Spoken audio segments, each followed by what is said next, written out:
Grizzly Stadium.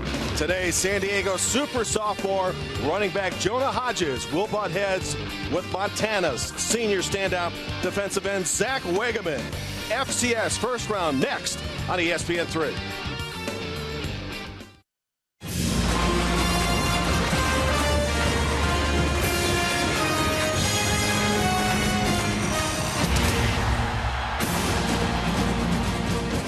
The NCAA FCS Football Championship is presented by Northwestern Mutual. Welcome to Washington Grizzly Stadium in Missoula, Montana, as today the Montana Grizzlies host the San Diego Toreros in an FCS first-round matchup. Let's look at the bottom. Jay Walker. A lot of people think it's David versus Goliath today. San Diego has no scholarships. Its front line is undersized, and it's playing in cold weather. Well, how do you see it? It's postseason football. Anything can happen. You throw that out the window when you talk about scholarships or non-scholarships. I think the bigger factor here is you're taking on a program that has a tradition of winning in Montana, and San Diego trying to take their program to new heights. That's why I love working with you. You're ever so optimistic. Jonah Hodges is a California transfer, and if San Diego wins today, he'll get a lot of carries. He just has to be Jonah Hodges. And what does Jonah Hodges bring? He averages over 5.5 yards per carry, 113 yards rushing per game. If they can control the line of scrimmage and allow Hodges to run the football, they have an opportunity for coming in here on the road and getting the victory. You ask the San Diego people, though, who are they going to be watching on the defensive side of the ball? How about Zach Wegeman, who's all everything? One of the best FCS football players in the country, a finalist for the Buck Buchanan Award. You're talking about a guy that makes havoc in the opposing team's offensive backfield. If Zach Wegeman has a Zach Wegeman-type performance, it's going to be a long day for San Diego. Montana forced 5 turnovers last week in a convincing win over Montana State, 34-7. That means they've got some offense as well. And when they have a quarterback throwing the ball like Mr. Jordan's been throwing it, they can be awfully tough. We'll come back with the opening kickoff from beautiful Missoula to the University of Montana for the first round of the NCAA FCS Football Championship, as you know, presented by Northwestern Mutual. Let us now take a look at how San Diego and Montana plan for success, and it is brought to you by Northwestern Mutual. Well, obviously, several things have to go right when you talk about this type of football this time of year, and I think some of the keys to success are going to be who controls the battle of the line of scrimmage. When you talk about Montana, they're the favorites. Everybody knows that. They've got a team that's got a tremendous playbook. They've got more athletes. They have to unleash their athletes on the field. Talk about them. Jamal Jones is the most athletic player we're going to see in this football game. Get him going early. And defensively, unleash the Grizzlies. Wreak havoc. You've got Zach Wegeman, one of the best players there. Let him fly around the football field. For San Diego, they must get off to a quick start. They cannot afford to stall early with 3 and outs on offense. They must move the football. And the defense, keep everything in front. Make the tackles. Do not allow the crowd to get involved in this football game. Dale Lindsey, Mick Delaney. Veteran guys in college and pro football, both at the young age of 71. How about that type of match? You have to be two of the oldest ever in college football to face off against each other. Age doesn't matter when it comes to the playoffs, and both of them were like kids in a candy store in anticipation of the football contest today. San Diego wins the toss, defers. That means San Diego will kick. That's David Last out of Valley Center, California. Who over recent time has lost 20 pounds. Tyrell Garner, number 6. 38, John the Giant, and we are set for the playoffs. And we're off. And that one bombed into the end zone, so the Grizzlies will start from their own 25-yard line. The architect of Montana is Jordan Johnson. His numbers, as you may have seen going to break, have been terrific this year. 18 touchdowns, just 4 interception, and for his career, 73 scores, just 18 picks. That's a ratio of 4-1. You'll take any quarterback with those numbers. Great numbers, proven winner here for this program. Quick release, does not hold the ball long, very difficult to sack. He's got such a high football IQ, he anticipates pressure extremely well. And it is Ryan Burke and the man you mentioned, Jamal Jones, flanked to the near side. On the gun on first down, Johnson in trouble. Running out of trouble, keeping the football, and up to the 27 for a gain of 7 yards. Troy McKellen, he's the captain in that nickel linebacker position to make the stop. That's the Montana offense. Those are the playmakers Jones keep an eye on, and of course watch for Canada as well. The offensive line is a veteran one and has 25 to 30 pounds on the San Diego defensive front. Officially 6 on the first play, 2nd and 4. They'll run to the outside for a first down up to the 42-yard line. Pick up a 16 yards by Canada, and it had to be the secondary, Matt Miller and Kashan Patel, to make the stop. Front 4, the San Diego defense, Williams, Spencer, Newman, and Peterson. The backers, Una Hamala, he's one of the best in all the Pioneer League, and the back front, it's like a 4-2-5. It's an unusual defense, but they'll bring up 6-7 in the box to try to corral the run. On 1st and 10 to the flat. And so 3 plays so far, Jay, and 3 solid gains. Picking up positive yardage, and what you're seeing right now is Montana trying to establish control and rhythm on the offensive end, showing we can run the football with Canada. Jordan Johnson showing, although you get pressure on the pocket, don't assume you're going to get a tackle for a loss, and then using the wide receiver screen to the outside to force the defense to show that they can run with the Grizzlies sideline to sideline. That pass moments ago to number 8, Trayvon Van, for a gain of 7. From the 47. And a tackle for loss, and a key one for San Diego at that point, as Canada could not get outside, and it was 95 Jonathan Peterson, the right end, with his 33rd tackle of the year. And what a good surprise this has been. Peterson, you see him on the left side of your screen, makes the tackle in the backfield. Just a freshman out of Poway, California. He's been a nice surprise, diamond in the rough for San Diego. A 3rd and manageable in an empty backfield. Defenders playing off, easy catch on the throw to number 83, Ryan Burke, starting today in place of number 80, Sean Haynes. And whenever they go to an empty backfield, it's going to be a short passing game. He's going to get rid of the football quickly on timing and rhythm. If you're San Diego, you have to come up and challenge those wide receivers. Anytime you see the quarterback Johnson back there without a blocker, look for him to release the football fast. That was the corner, Tony Sauter, that made the tackle the last play. Once again, flushed out Jordan Johnson, running to his left. Firing down the field, got a receiver, and he one-hopped it to the 20-yard line. That could have gone for 6. And that was a good job by defensive coordinator Steve Irwin for San Diego. What he decided to do, empty backfield, don't give up the easy routes, force Johnson to go through his reads. They did a good job on the first 2 reads. They were very lucky that Johnson missed on that pass because they had a receiver that was open. That was 81, the tight end Mitch Saylor. 2nd and 10 from the 47 of the Toreros. Running to the short side of the field is Jordan Canada. He's a senior from West Covina, California. Once again, the corner Sawyer up to make the tackle, who's a senior from Los Angeles. By the way, that entire defense for San Diego, I know you're going to be shocked at this, all from the state of California. Oh, really? Yeah. Oh, man. Stunning, isn't it? But Sawyer's a good one. That was a great job of outside containing the run game. He's a starting cornerback, but he played that last play perfectly, bringing pressure, not allowing the running back to get outside. Gets credit for his 3.5 tackle for loss for the year. They need to get the football to the 37 to move the chains. Man-to-man coverage. Be careful here if you're San Diego. Pressure with 5, throw incomplete. Had a receiver in first down territory at the 32-yard line. That was intended for number 8, Trayvon Van. And so San Diego able to hold serve. Man-to-man coverage. This is a nice throw. You have to make this catch. If you're Trayvon Van, that's one that ball hits you between your hands. You have to come up with it. Was it a perfect throw? No. But was it a catchable ball? Yes. Chris Lander to punt for the 39th time this year. He averages almost 40 yards per punt. Headed in the direction of Reggie Bell, but Reggie won't even look at it. Into the end zone, and the Toreros are headed on offense for the first time today.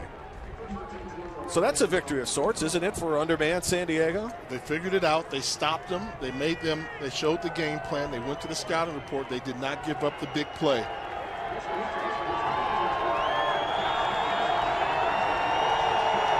So now here comes the crowd, and they will not be friendly today. See Keith Williams, the starting quarterback for San Diego. Watching him, he has a whip of a right arm. He's elusive with his feet. does a good job of managing the game, but he's going to have to go out and create some offense today. You saw Brandon White, one of his fine receivers, in the picture moments ago. On 1st and 10 to the flat to White up in the air, and that appears to be an interception. No, that's an interception. They're going to review that, and that's going to be an interception. If he caught it, that's an interception. We talked about the strong arm from Williams. This ball comes flying out, but watch the defender come over. His foot's going to get down on the ground. That's down. That right foot is down. Yeah, Justin Whitehead would get credit for the pick. It'd be his 3rd this season. They're going to go to replay here, and Verl Sal, who's a replay official in the Big Ten Conference, now has a decision make. You think it's an easy one, though? When I saw the play, it was right below us here in the box. It looked like a fantastic play coming over. Ball hung in the air a little bit. Good job coming over by Whitted. I saw the foot was down. I couldn't tell whether or not he had controlled the ball all the way. Foot's down right there. He controls it. What about the ball bouncing there? You don't think that was a... That's the part I couldn't see from my angle. That's a pretty good view of that play. And again, it takes irreversible evidence to overrule. And the question is, from the previous angle we had, is that going to be enough? Yeah, does the ground cause this one? Because he's in the air now, that foot is down. Is the ball moving?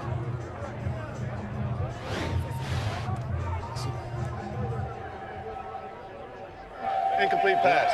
It did move. So we were looking at the foot, but the ball did move when we saw the other angle there. And I think, as you said, not enough evidence to overturn the play. So definitely a break for San Diego on the pass intended for Brandon White. That was a good job by Brandon White getting back in the play and dislodging the football from Whitted. That's just going to amp up this crowd a little bit more. 2nd and 10. Reggie Williams on the pitch. Running to the far side of the field, not much there. Chris Campano, the ball carrier. Zach Wagaman up to make the tackle. Here's the San Diego offense. Bell and White are the key receivers. Hodges is the big-time running back. The front line gives up 20 to 25 pounds per man and are young. 4 juniors and a freshman from Napa, California. Did you see Wagaman go down the line of scrimmage and make that tackle from behind on Hodges? Keep an eye on him. He's on the top of your screen. You can't miss him with the long hair. A guy with a high motor. On 3rd and 9, here comes pressure, and he's just got thrown away. Keith Williams, the quarterback, got rocked. And it's 3 and out for the Toreros. Derek Crittenden is the other right end rush, and he's a good one as well. I think one of the early signs you saw there, San Diego's not going to be able to block the Grizzly defensive line. They're going to have to keep somebody in the backfield for extra protector for Keith Williams.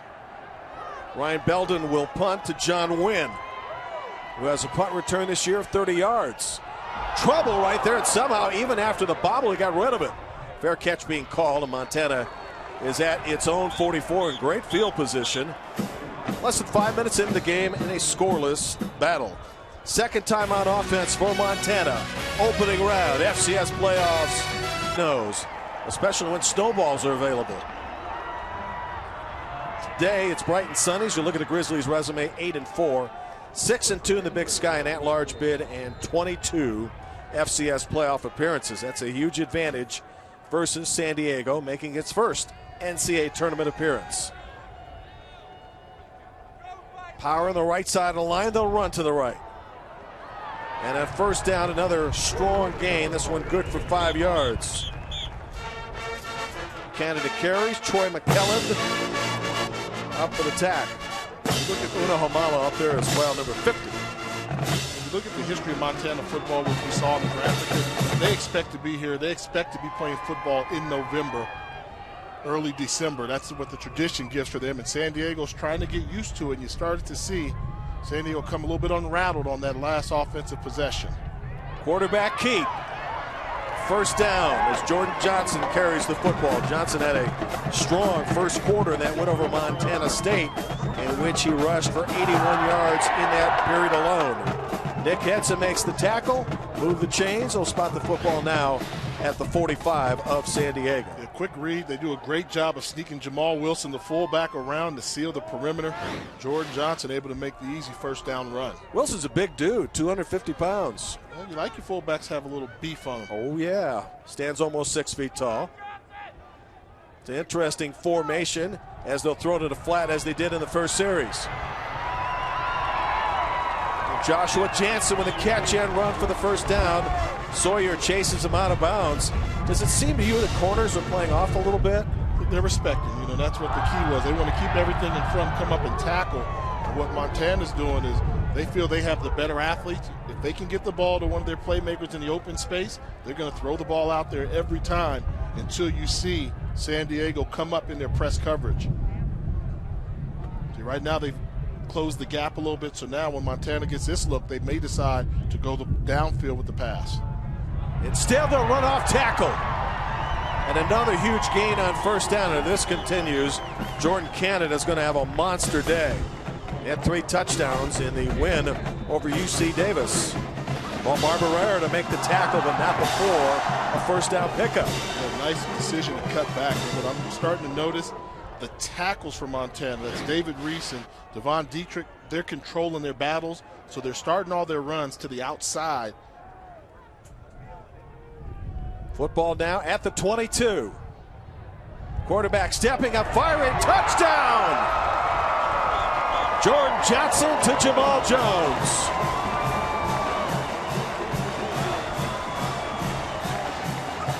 It's a perfect play. They had the perfect play call. The offensive line protection was perfect. Jamal Jones, the athlete, able to get wide open. Take a look at this time. Look at him go through his read. All day to throw the football that close to the end zone, and that's stealing right there. That's stealing. They set it up just simple clear out route. One corner, another guy comes with the post, no safety in the middle of the field. I don't know if we can get an easier touchdown pass and catch than you saw right there in that last play. Jones, his 6th touchdown reception of the season. Great start for the Grizzlies. We have an injured San Diego Torero in the end zone. That drive, a short one, 2 minutes, 5 plays, 56 yards. I think you mentioned it earlier. You said they're leaving the wide receivers with a lot of space in there. And the moment they decided to close that distance down, they decided to go downfield with the vertical passing game. That's a great play selection. Kefence Henson, the offensive coordinator for Montana. Joe LaBarbera is the injured strong safety for the Toreros, who have a young defense, and overall just 13 seniors on this team as compared to 24 last year. And we were talking to the head coach Dale Lindsey in the tunnel prior to the game, and the general feeling was next year and the year after were going to be the big years. This year was a pleasant surprise. They're a year ahead of schedule, but keep in mind, this is a team that was very competitive a season ago when they had 24 seniors, and they figured this would be a down year. They eked out some wins, but the future is bright for San Diego in terms of being competitive for years to come. Matt Hermanson will hold, and Daniel Sullivan will try the extra point, where this year he's been almost perfect, 23 of 24.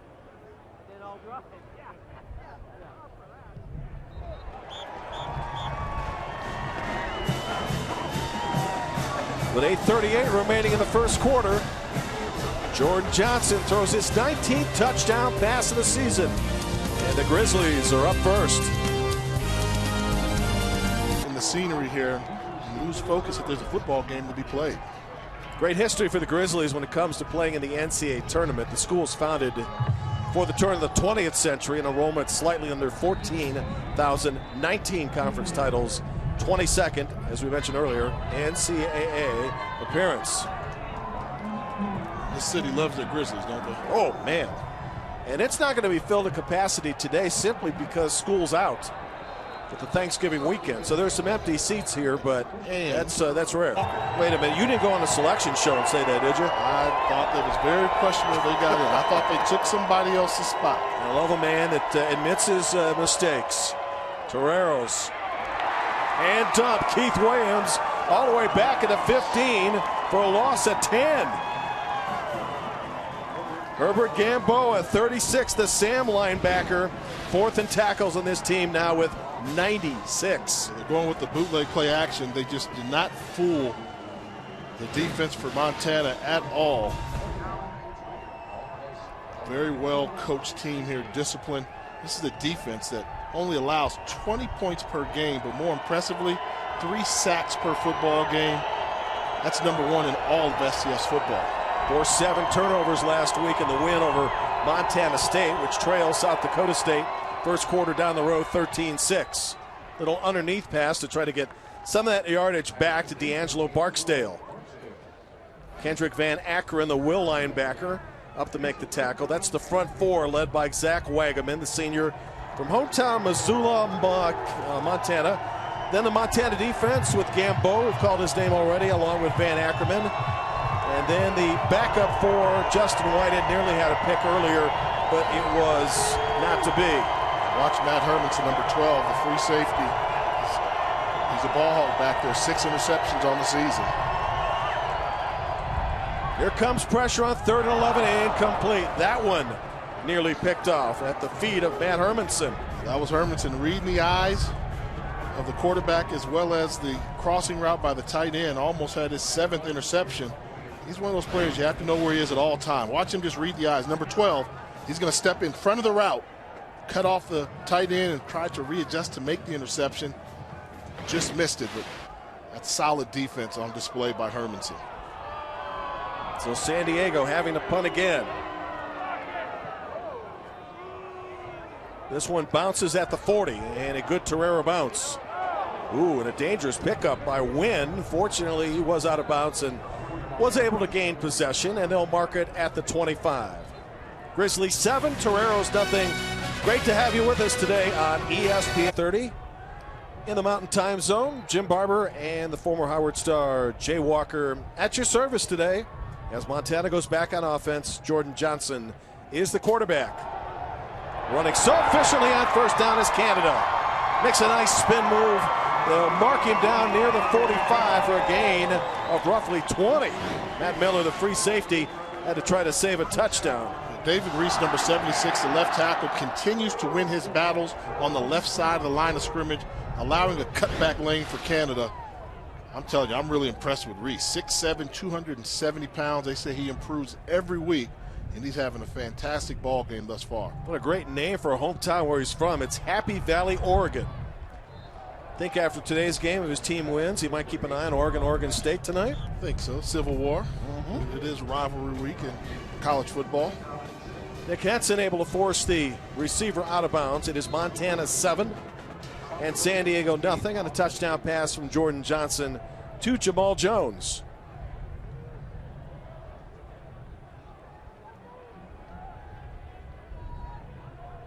Toreros with 8 in the box right now. They'll bring 6 and a blitz. Quarterback picks it up. Easy toss, easy catch. Jamal Jones, first down. Check that. Make that number 8, Trayvon Van. That's quarterback at a high level. You talked about the 8-man box. He said, I have one-on-one, and with the cornerback playing inside technique, simple out route. Catch it, throw it, catch it. You're the defenders now of San Diego. How would you like to see Stephen Irvin ship this defensive formation? Yeah, well, I mean, right now he's playing with a stacked deck right now. They need the run support, so they have to put the cornerbacks on an island. So right now, if Montana runs the ball, then San Diego has an advantage. But you really make yourself vulnerable in the secondary when Montana decides to throw the football. Una Hamala, the Mike linebacker spot, able to get no gain on the first play. Boy, they need to do that when they put a lot of people in the box. Yeah, look at all the white jerseys. 8 men at the snap of the football, then you bring in your cornerbacks. So right now, if you see when they break the huddle, they've got 8 guys within 5 yards of the line of scrimmage. That's trying to get help in the running game. But you've got one-on-one across the board with all of your wide receivers. That gives you the ability to make a big play. On second and down, State drop back Johnson down the middle, caught! 15-yard line. That's a catch and throw of 28 yards. No, incomplete.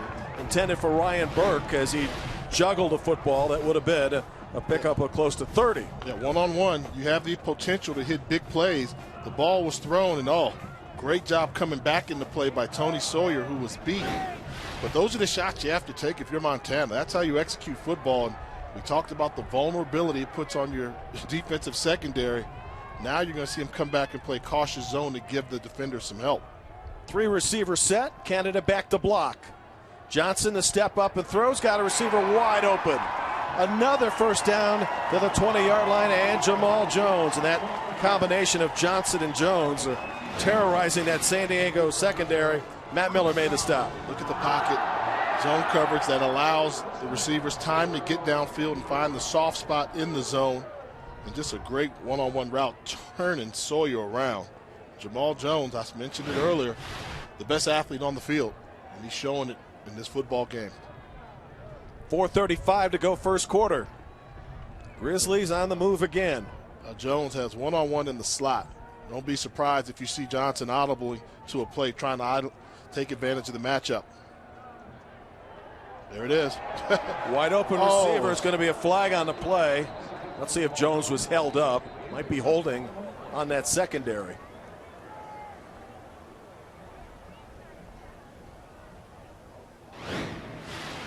You get your best player one-on-one. Pass interference. Number 8 of the offense. 15-yard penalty.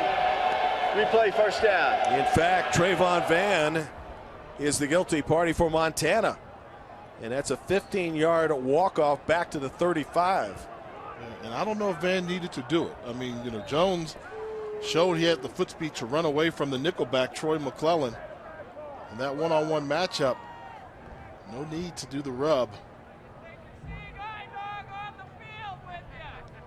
San Diego, run defense, and able to keep this from becoming a significant gain as Canada carries to the 32, and the right end Jonathan Peterson up to make the tackle. I would think if you want a chance to win this football game, you have got to limit Montana on first down. Try and make them play behind the sticks. And right now, with the penalty, this is a good situation for San Diego because they can play their zone coverage and keep everything in front, make the tackles, and you don't have to be as risky in your pass coverage. But you must stop the running game, and I anticipate Montana's going to try and pound it. Johnson again, a little fake and firing a wide open receiver. Ball caught, 10-yard line, first down. Matt Miller back defending, but 84, and I think he's going to get probably the biggest ovation you can imagine because this is a kid that, when you think about it, wasn't supposed to be playing here. Kevin Berlin, he's homegrown, he's a walk-on. No catches on his career until today, but he's been utilized on special teams. They did a nice article on him today in the newspaper, and that's what college football is all about. A fifth-year walk-on. I think over his career at Montana, the most he's had to take care of have been his books. They took care of some book money for him, and he gets a catch in the postseason. Canada trying to run to the end zone, and back to that article today, you mentioned the Missoulian. They said that in the case of Berkland, he actually not only grew up in town, but he was a fan from about the time he jumped out of the womb, hoping that someday get a chance to play here. And how about that in a playoff game? Picks up a significant first down. And coaches, they tried to run him off a little bit because he was small in stature, but when they talked about it, they said he never missed a practice, never missed a workout, never missed a class, and he's rewarded here, and that's what college football is all about. Tight end in motion here on 2nd and 7. It'll be 3rd and goal as we play deep into the first quarter with the Grizzlies leading 7-0, and Una Hamala is getting a lot of work. He's the captain, the field general of San Diego, up to make the stop on Johnson. Big 98 is Josh Williams at 6'1", 255. Responsible this year for 5.5 TFLs. 3rd and goal from the 3. It's the power I for the quarterback. Throwing to the running back, got a touchdown! Jordan Canada.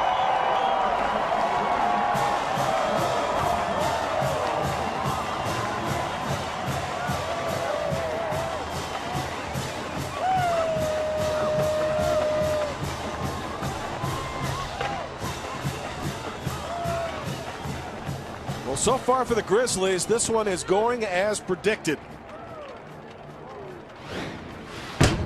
2 much foot speed. They fake it to Canada. It becomes a foot race with he and Hamala. He's going to beat them to the end zone. That's getting the ball to your athletes in open space. I like the play selection. 11 plays, 75 yards. Sullivan tacks on the 14th point. And Jordan Johnson is now 9 for 12, 109 yards and 2 touchdowns in the first quarter. Hamala sees him all the way, but he just can't get there fast enough, and that's one of the things we talked about. Montana, they have more scholarships, they've got more athletes on the field, and if you get them in one-on-one situations, 9 times out of 10, the athletes win the battle. Jordan Johnson went through some very difficult issues off the field. In fact, he was accused of rape. He was found not guilty. Was able to come back to this football team, and now in his 5th year, a 5th-year senior from Eugene, Oregon, trying to lead them to special things, namely a national championship. The winner of this game gets a date with Eastern Washington. And Eastern and Washington and Montana saw each other in early November in a shootout, 36-26, won by Eastern Washington. And I'm sure the Grizzlies would love to get another chance at taking on Vernon Adams and crew. Close game, 13-point victory for Eastern Washington. High end over end and actually short, fielded at the 13-yard line. Toreros will start this drive from just past the 25.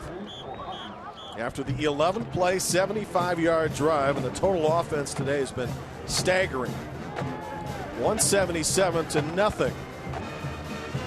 It's hard to believe those first quarter numbers and the fact that it's no worse than 14-0. Well, can they get Jonah Hodges, the Cal transfer, off track? Or on track, excuse me. You have to force feed him the run right now. I think they've come out trying to throw the football. I think you have to do what you do well, and that's get the football in the hands of Jonah Hodges.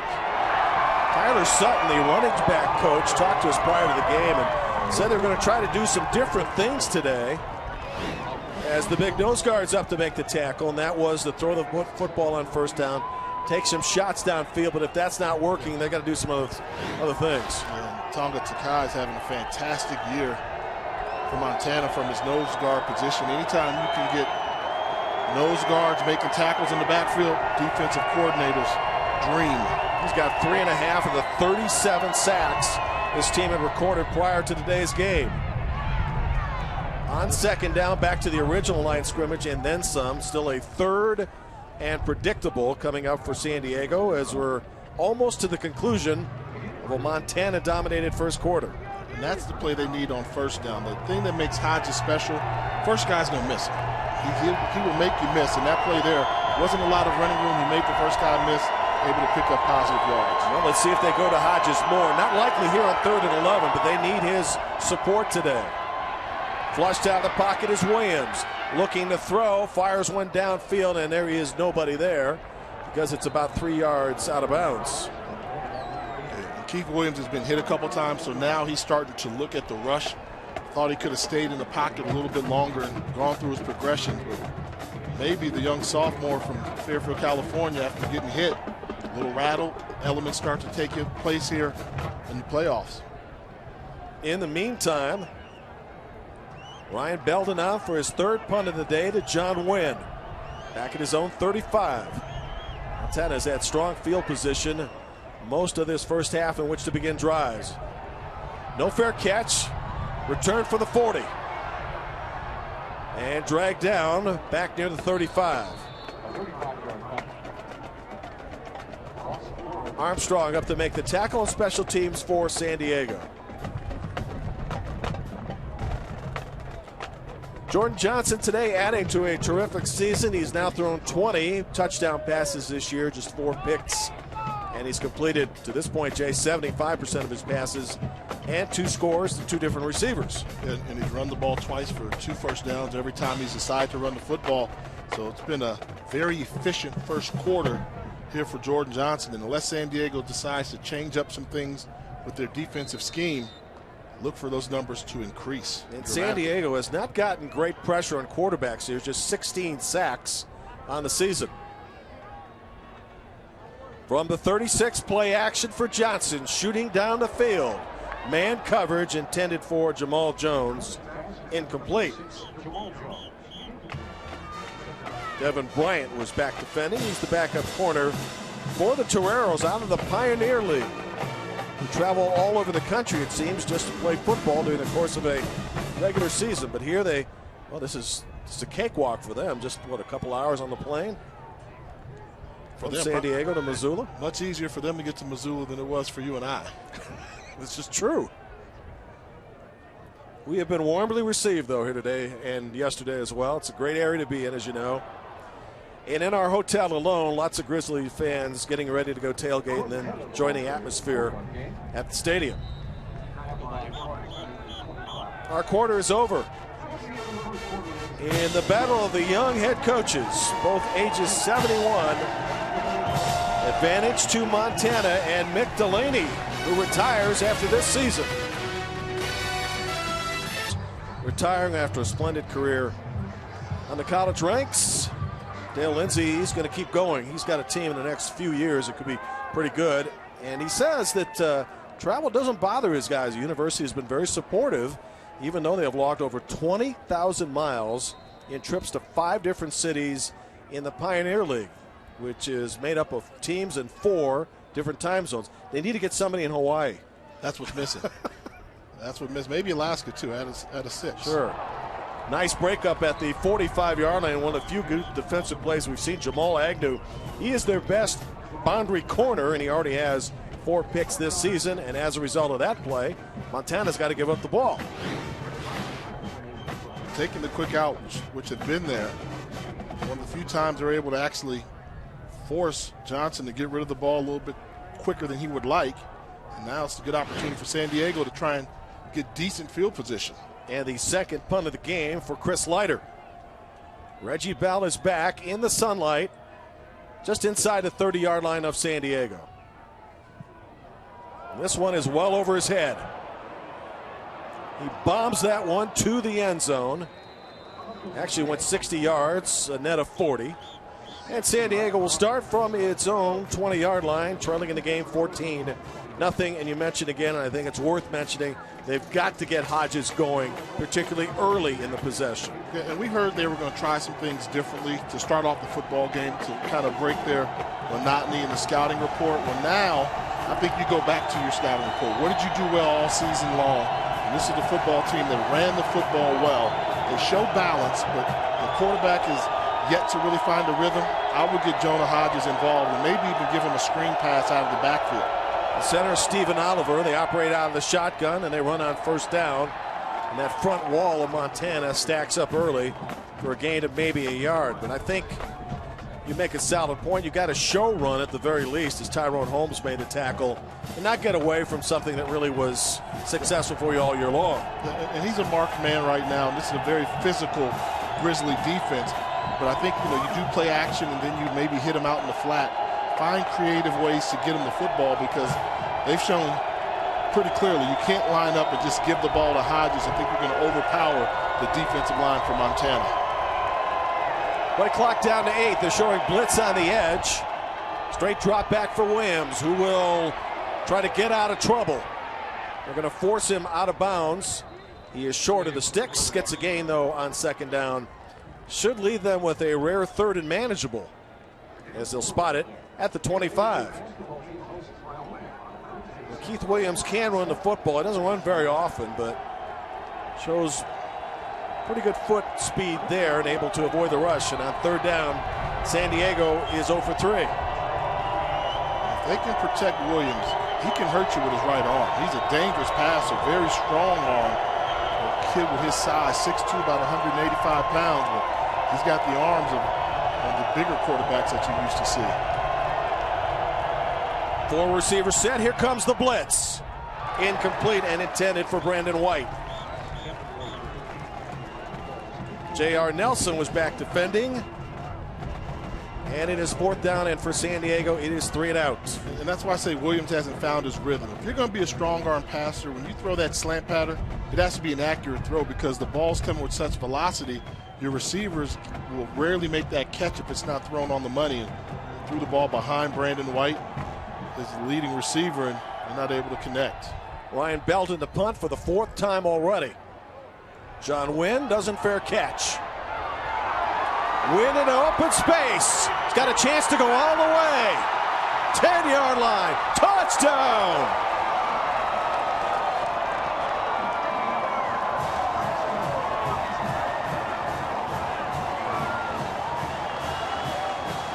I think Montana got away with a couple holds on that play. Good job by Wynn setting up the return. Take a look on the right side of your screen. This is where he's going to break. And thought I saw some jerseys being pulled right there. 95 was trying to get around. Might have been a pull there, but in that much open space, what happened to the punt defense for San Diego?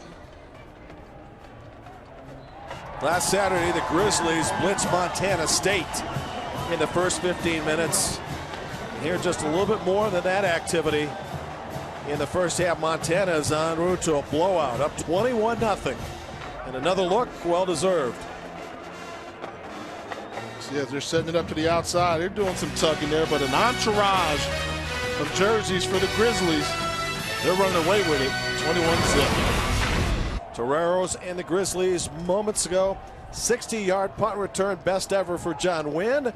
Oh, by the way, if that name sounds familiar, his brother Peter Wynn, well, he returned a punt back in 2012. It's a family affair here. Keep it in the family, and Wynn's had a good year returning punts this year. Averages around 10 yards per return. He's a good one. San Diego could use a return here. Not going to happen. Hodges brings it back, and the Gunners right now, as you watch Garner come up with a tackle, have been so good for Missouri. Here's Mick Delaney, the head coach, the Grizzlies on the San Diego game, saying it doesn't matter who you play, it's about you. Got to be better than we were last Saturday. And they were pretty good last Saturday, winning by 4 scores. Of course, they have the reminder of Coastal Carolina last year, and they want to go deep into this year's playoffs.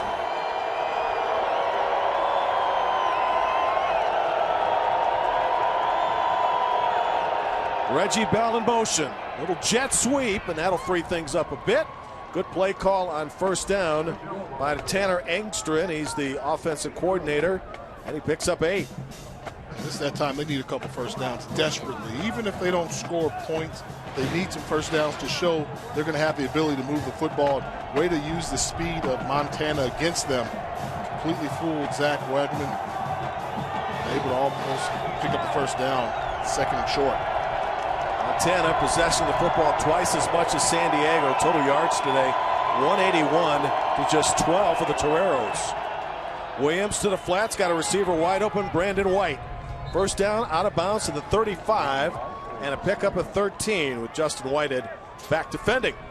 And that's a throw that Williams is able to make on the far left hash, threw the ball all the way across the field. That's a big-time throw that you have to have a strong arm to be able to complete. Take a look at this. Far left hash turns, fires a rocket all the way across the field. That's the potential that he has, just a sophomore with a tremendous ceiling of potential. As you saw by the graphic, first down of the day for San Diego.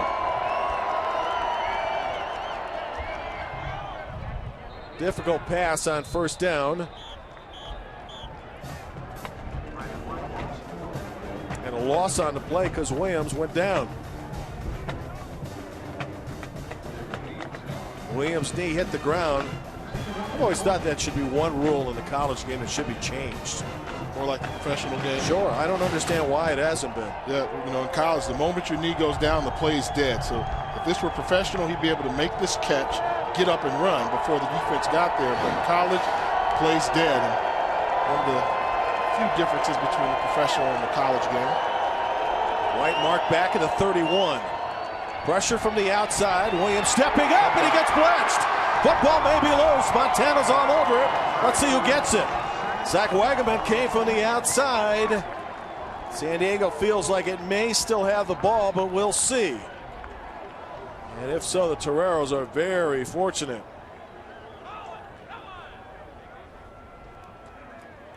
No, Montana gets it. Wow. They've been trying to move the pocket away from Wagaman, and you're going to see him coming from the right side of your screen. Just relentless pursuit, makes the strip, and that's what you want from your All-American defensive end. Fantastic play. First down. Herbert Gamboa, 36, Jay, was up to recover his first fumble of the year. And look at the motor, how he just keeps going, pursuing the quarterback. Tell you what, 6'3", 250 pounds. You see the numbers there for his career. I mean, this season alone, 13.5 sacks, now up to 14.5. 18 tackles for loss, and I think he's going to be one of the top 1 or 2 for the Buck Buchanan Award, which is given to the FCS Defensive Player of the Year. On first down, into pressure and broke it up by the coverage of Joel Barbera, who came back after his early injury. Well, Barbera had the right ankle sprain, but he's been back and makes a fine defensive play here. So much time. Force the ball there, maybe lead him out front a little bit more, and that's a catch. But one of the few miscues we've seen from Jordan Johnson this afternoon. By the way, you mentioned Wagaman on the defensive side of the ball for Montana. Ty Gregoric, their defensive coordinator, says, you know, he's the most dynamic end we have in our conference. There's not anybody even close. And when you watch him, he jumps out on film. I mean, when they took on Wyoming this year from the FBS level, they couldn't block him. So you know, this is a complete football player. They've got about 10 or 11 guys that are playing in the NFL from Montana from this program over the past couple of years. If you talk to Coach Delaney, he fully expects Wagaman to be another one. 3rd and 5, 10:40 to go, first half. San Diego showing blitz and now backing off. Empty backfield for the quarterback, Jordan Johnson, who's thrown 2 scores. Now they come with pressure over the middle, incomplete. They brought the heat on Johnson. He had to get rid of it quickly. Intended for Trayvon Van, and Matt Miller was back defending. A great job by Matt Miller, number 6, coming in, dislodging the receiver from the football. He knew with the blitz coming that Johnson was going to have to throw the ball quickly. Did not drop, settled in the middle of the field, and able to come up with the pass deflection. This is a 42-yard attempt for Daniel Sullivan, 8 of 11 this year. From the right hash, plenty of distance. Montana fans will tell you the rest.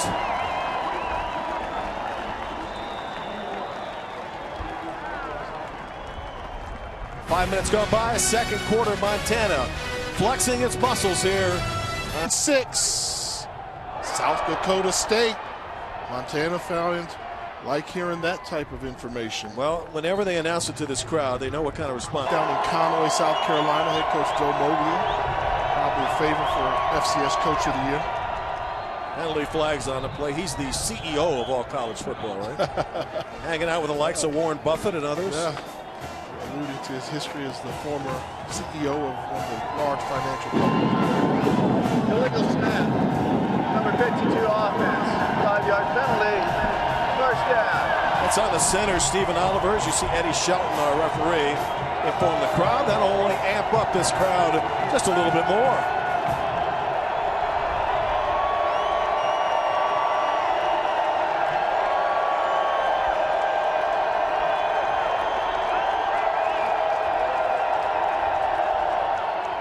Williams looking and looking, forced to run with a football. 20-yard line and out of bounds at the 23, and he gets back to the original line of scrimmage and then some. If you're San Diego right now, I think you want to start throwing the football because obviously the score dictates that. Williams has shown he can run the football effectively, even though that's not in their DNA what they do. But I think you go to your wide receiver. You need a couple jump balls. The strength of this wide receiving core for San Diego is their size. Brandon White, 6'3". D'Angelo Barksdale, 6'1". Reggie Bell, 6 feet. They don't have small wide receivers. I think as a quarterback, you give them a chance to make a play. They also have a 6'5" tight end.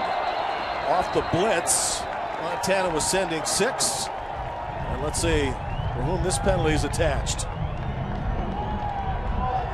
Number 74 of the offense. 5-yard penalty. Second down. Well, Luke Meyer probably saw that pressure coming and flinched. And they're in that part of the stadium that's closed in where the fans are right on you. They're right around you all over the stadium, but particularly where they are now, They're in that part of the area where very tough to see, and Montana knows it. They tell their fans to get into it. Time to utilize the silent count. We'll let you listen in.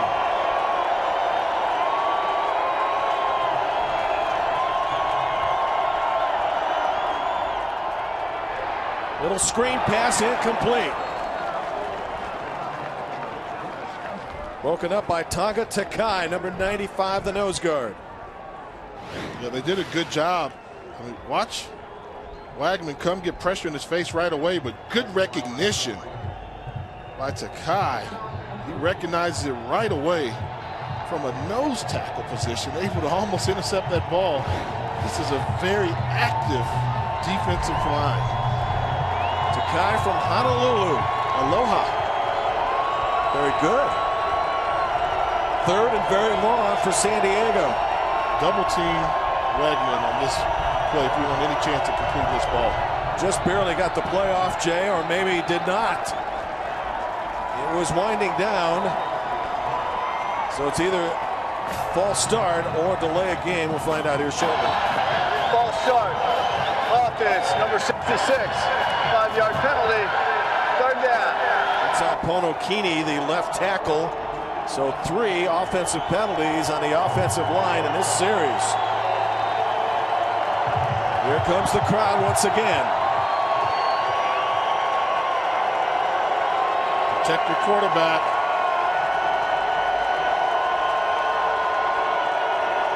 Montana rushing 4, dropping 7.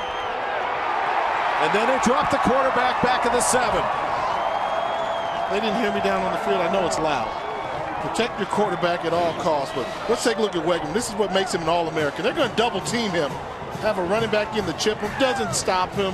He's still going to get credit for half a sack. That's that engine you must have to reach All-American status. Doesn't matter how many blockers they put in front of him. He was on relentless pursuit to get to the quarterback. That allowed Tyrone Holmes, 91, to get another sack. From the end zone, Belden punting for the 5th time today. Last time Wynn took it back, and before, we'll look at this. Another penalty flag has been thrown. 4 of them on this series. Prior to the snap. False start. Offense, number 84. Half the distance to the goal. 4th down. What's going on with that San Diego line? Well, we talked about, you know, when you look at their schedule, they've never played in front of more than 10,000 people all year, and that was 2 years ago. Average attendance for one of their games is around 3,000. But now you've got about 19 to 20,000 fans making noise, and they cannot handle the elements. To win, back at his 49. Gets around one man, vicious block throw, Will still going, and he's out of bounds to the 40 before he gets clocked. This game's starting to pick up with some physicality. Ross Dwelly had the last hit for San Diego, but let's take a look at the first block being thrown. Bang. Good block there. Then at the end of this run here, you're going to see San Diego, they're going to start getting physical as well. And that's what you have to do. You have to stand up to people when you're on the road. But look at this block. Textbook. Doesn't see it coming. And I think this is more a retaliatory hit over on the sideline from San Diego. And that's something we have not seen San Diego do yet, is stand up to Montana. Yeah, I said Dwelly with it, but actually it was Colton Georgi, number 47. Montana on the plus side of the field again from the 41.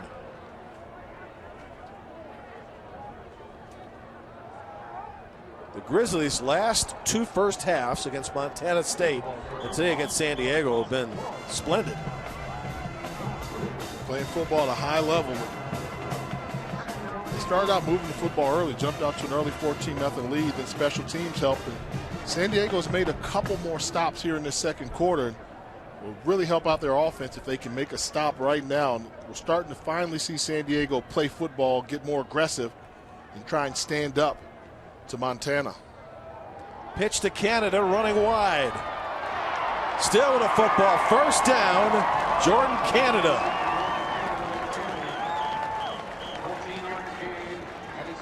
Perimeter running game has really been the key. The tackles. Look at number 71 coming around the edge. He seals it. They pull the center, Logan Hines, downfield. Everybody participating. Jamal Jones blocking, Joshua Jansen. They are really running the ball extremely well on the outside portion of the defense, which is surprising because you normally think they're bigger. They would run right to the teeth of the defense. They've been specializing in outside running plays. And Canada, because of that, has run now for 64 yards. He's now number 10 all time.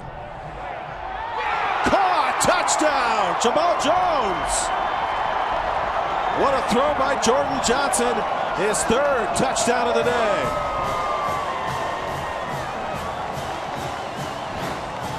Double move. You'll see it here. Give the pump fake to hold the safety, then coming into your living room. That's no pass interference at all. That's just a great route and a great catch. Jamal Jones, he's going to be the problem. He's the athlete on this field, and he's showing it every opportunity when his number is called. No disrespect for San Diego, but don't you find yourself already looking forward to the rematch between Montana and Eastern Washington? There'll be plenty of star power on display in that football game. In the first quarter and a half, Montana's put up 31 points. Look at the time Jordan Johnson has to throw his third touchdown pass in the game and the second to the speedy Jamal Jones. Jay Walker, my name is Jim Barber. Our score today, 31-0. And the 2014 NCAA Division I Football Championship continues next Saturday. Second round games, all games on the Watch ESPN app at ESPN3.com for more info. Log on to NCAA.com. That's the official online home for all 89 NCAA championships. Jordan Johnson's having some fun today, and why not? Threw 4 touchdown passes against Montana State. He's already tossed 3 today. And Jamal Jones, 5 catches, 87 yards, and 2 scores. It's hard to find any part of Montana's game that's been ineffective. The offenses look great, but the defense has been phenomenal. I mean, this is a defense ranked in the top 20 in points allowed. They only give up 20 points a game, and I think that's going to be pretty safe today. I can't see San Diego, unless they change their game plan and figure out a way to protect their quarterback. They're going to have a challenge just crossing midfield. They're going to be relying upon the big plays, and a team that's in the top 10 in sacks, and they're continuing to pressure the quarterback. Quarterback Keith Williams has been sacked twice. He's going to throw the home run ball here. He's got a receiver, but even though Reggie Bell got separation, ball was 10 yards beyond. And I'll tell you one thing about Williams, we were told about this during the week, he's got a gun. And he threw that into the wind. Yeah. He can let it fly. Now, it's not an accurate throw, but you know, that throw there was about 60 yards into the wind. Watch him set his feet, and he just lets this thing fly. Look at that. That ball lands. It comes out the screen, but it lands around the 20-yard line. And he threw it from the 20, and that's going into the wind. It's 60 yards into the wind. They fake the jet sweep. Trying to go up the middle is Jonah Hodges, and there's nothing there. Jeremiah Cozy from the Michael linebacker spot was up to make the tackle. Kose, Gamboa, and Van Akkeren are all strong linebackers. Well, the jet sweep is seen it enough in college football how effective it can be, but Montana's not fooled by any type of fakes in that order. You know, good linebacking core. I mean, the strength of this team, the front 7, that's the 4 defensive linemen and the 3 linebackers. And when you add in Matt Hermanson, he becomes almost like that 8th linebacker. Very, very tough around the line of scrimmage. San Diego 0 for 5 on 3rd down. Now 0 for 6 in the drop by Brandon White. He would have been short of the marker, but he would have picked up most of the yardage that they needed to get close to a 1st down. This place is darkened up. Now we're starting to see some snow flurries, and maybe we'll get that weather that we had been threatened with. You were the only person that was really wishing for snow. I love snow. Ever since the plane landed, You're right. You were disappointed when it was 53 degrees yesterday. Couldn't believe it. And now today, you said, where's the snow? Is it coming? Well, happy birthday, Jim. You got your wish. Wind will let it go. Snow flurries and all. Spot at the 42. With 6:13 to go in the first half. By the way, at halftime, we'll take a look at some of the standout athletes in FCS play, and my partner will make a summation on what each one brings to the tables, maybe being the best player of the year in their particular category. Vernon Adams, who will lead East Washington next week, is among those included. This snow came in here quick. Yeah, and that can happen with the mountains, they say. And the campus is located right on the mountains. Beautiful, beautiful backdrop. I didn't think we were going to get the snow, but it's here. First down, 42-yard line. Straight ahead running. That one good for 4. Jordan Canada now his 12th carry of the day. He has 68 yards.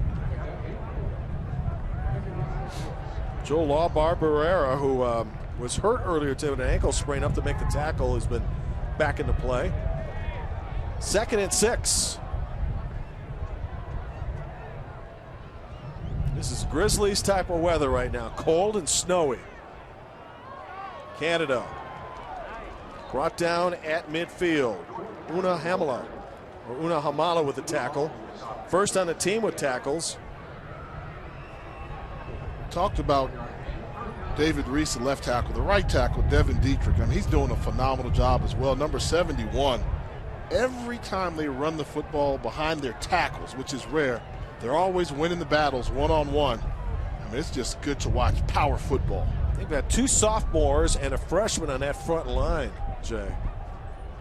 3rd and short. First down, Montana.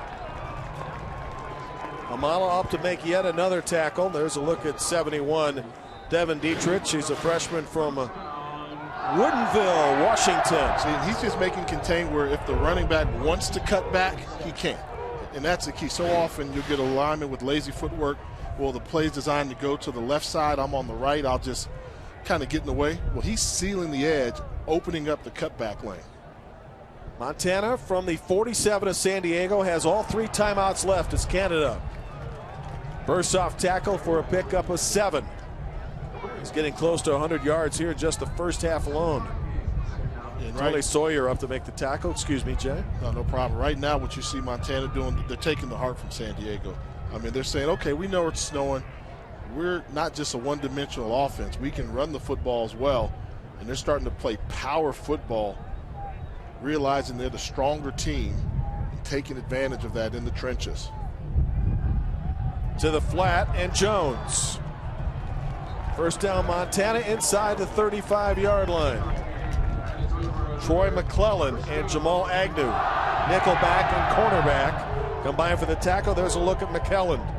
McClellan, by the way, is a terrific student in the accounting part of his major. 4.0 grade point average, 3.89. He's a 5th-year senior, already signed on for a job in Nashville, Tennessee, in accounting at Deloitte, which is a world-famous accounting firm that actually has recorded the votes for the Grammy Awards over the years, or the Country Music Awards, I should say. Jordan Johnson on the roll and being chased. And firing. He's got a receiver. Came back to the football. Catch made, 31-yard line. And Ryan Burke may have picked up 3 yards on the play. It'll be 2nd and 7. Think about Montana, how impressive this is. I mean, they're leading 31-0. If they didn't win last Saturday, they weren't in the playoffs. They would have been on the outside looking in a must-win situation. They beat their in-state rival, and they have just continued to play football at a high level.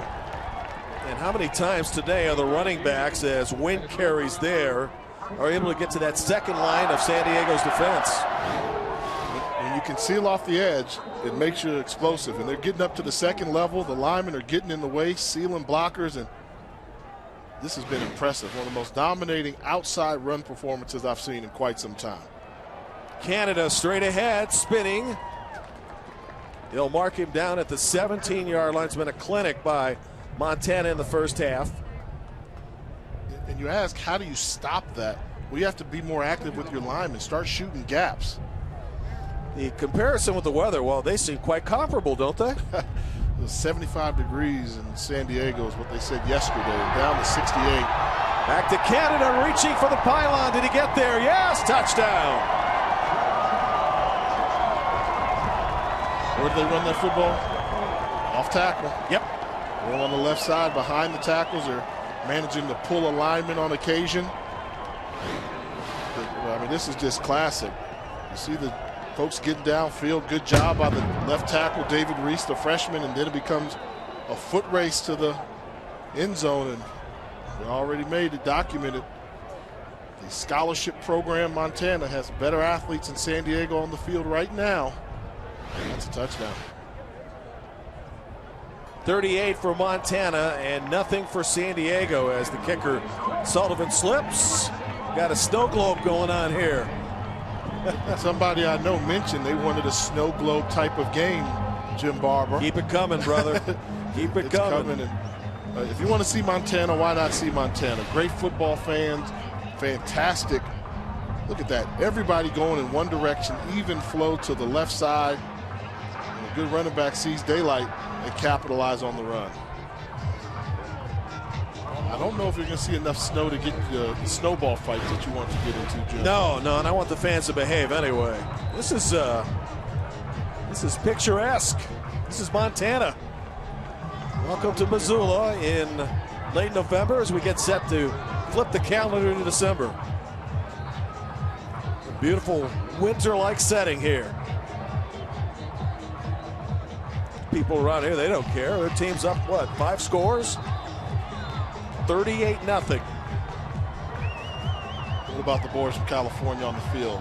How many of them you think have ever seen snow, let alone played in snow? Well, it's interesting. I'll bet you if you quizzed them or surveyed them, there would be some who have never seen it. Oh. Right now, their team is in such a hole, the weather likely won't matter. Now, the Torero fans, there aren't many in the house today, but they've made the trip, and they have dressed accordingly. Good job. Sweatsuits in snow. You need a that's heavy enough, coat. huh? No. They don't even know what a puff jacket is. See, I learned that when I went to Howard. What do you think the surfing was like today? Oh, man. Perfect. In San Diego, ain't no doubt about it. If you ask me, the best weather in the continental United States. Snow starting to pick up as Williams throws on first down, and the reception is close to the 30-yard line for a gain of 4 by the tight end Ross Dwelly. And there's Kendrick Van Ackerman, who for the season coming in had a pick, a couple of fumble recoveries, a sack, lots of TFLs, and over 110 tackles. Talk enough about Wagaman, but Ackerman, he's pretty good too.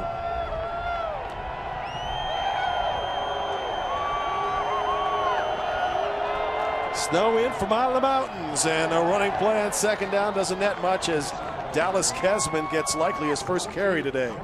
Joshua Denard hit him hard from his boundary corner spot. Some of the problems you have for San Diego right now, it's just geography. You know, I'm from LA originally. So Jonah Hodges is from Santa Cruz, California. All right, now Santa Cruz is known, that's where you go get the surf. And Dallas Kesman, his backup, he's from Mission Viejo.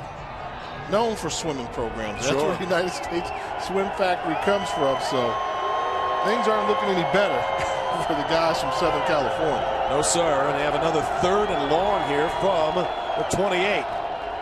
Just a 3-man rush this time.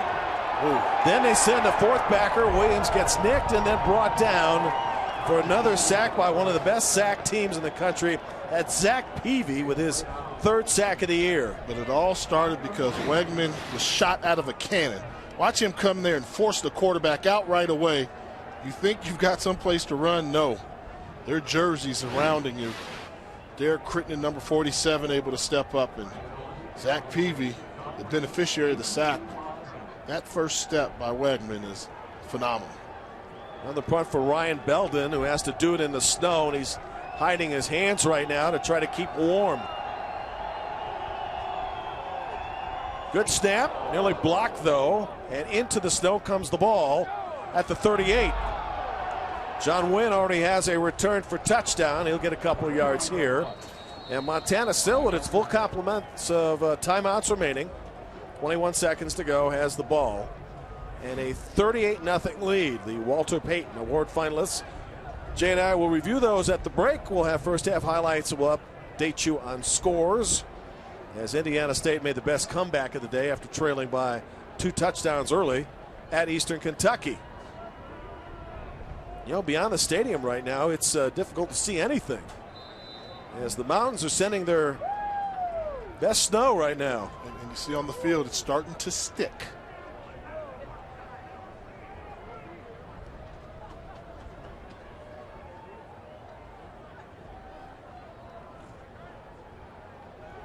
Time winding down first half. And Montana is still going to have time to run yet another play or two. And normally, different parts of the country, you start seeing snow like this, everybody hits for the exits.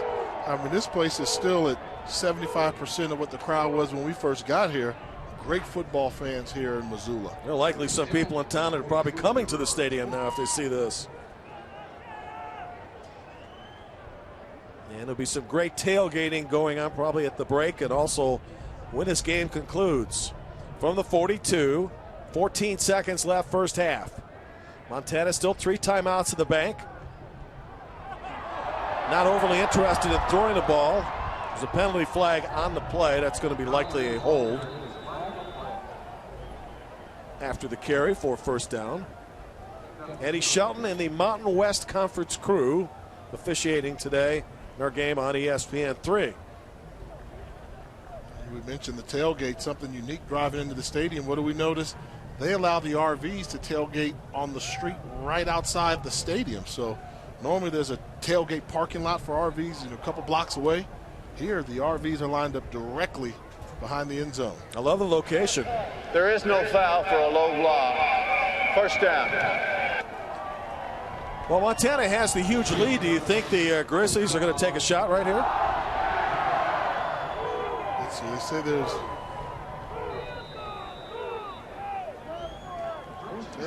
football. They picked it up for the low block. Man, a nice gesture by the Grizzlies to let the clock run out. Already with a great lead, and here come the fans.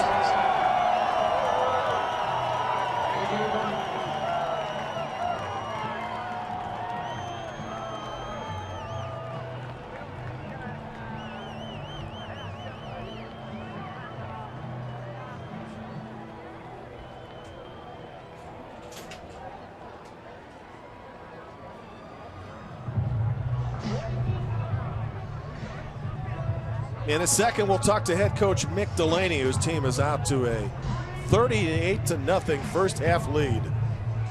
It has been impressive. Mick, let's talk about the first half and the running of Jordan Canada and the throwing of Jordan Johnson and how effective that offensive line is blocked for you. Well, we're just really proud of our kids. You always wonder after a high emotional game like last week, can you come out and, match that passion and intensity? And we've done every bit of that. Just operation is really, really good right now, throwing and running and blocking up front, and then defense is dynamic like they have been went back the whole season. Coach, I haven't seen such a fantastic display of off-tackle running in a long time. Your freshman David Reese and Devon Dietrich on the other side, those tackles are active, really taking it to San Diego. And we're proud of them. David Reese is a true freshman, and the other tackle was a walk-on here, and we're pressed into action when we lost our 2 starting all-conference tackles in August. So, those kids have gotten better every week, and I'm really, really proud of that whole offensive line. Mick, you told us earlier in the week, bring your long underwear. We're ready for this. Yeah, it wouldn't be. This is the first one we had, but it isn't going to get any better, it doesn't look like, for sure. We appreciate your time. Thank you very much. Montana 38, San Diego 0 here at the break. We'll come back after these commercial words in a snowy Missoula, Montana. You wanted the snow globes football game. I didn't care for that, but we've got that. So I don't know what's left unless maybe a Grizzly will come out in the second half, and we'll see him up in the mountains. Hopefully not down in the city, which they say about 3 or 4 sightings of grizzly bears occur during the year, 3 or 4 times a year. Don't need that on my Montana checklist, bucket list. But this is his type of weather, and the Grizzlies in the first half, the football kind of Grizzlies really dominated play, and they put together 315 total yards in 44 plays. And let's go back to the first half.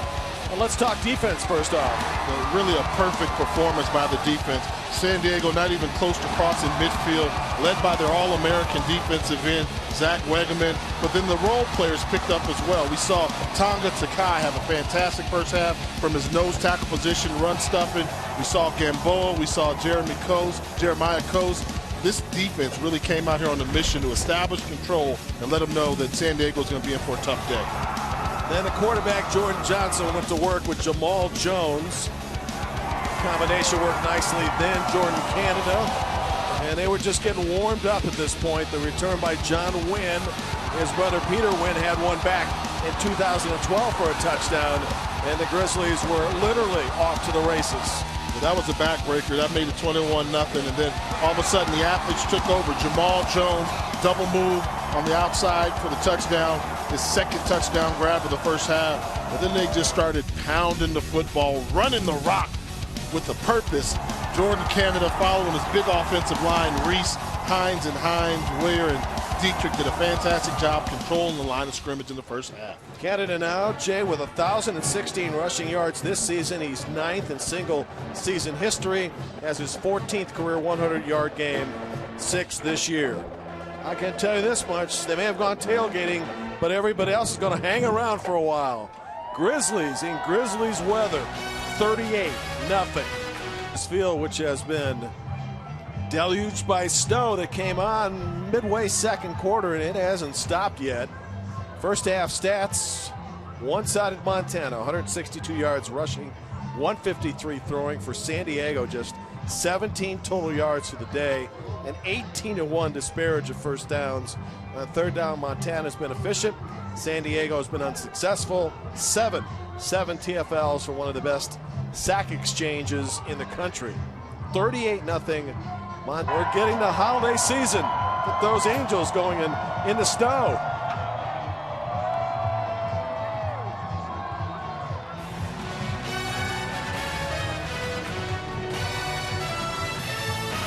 Montana.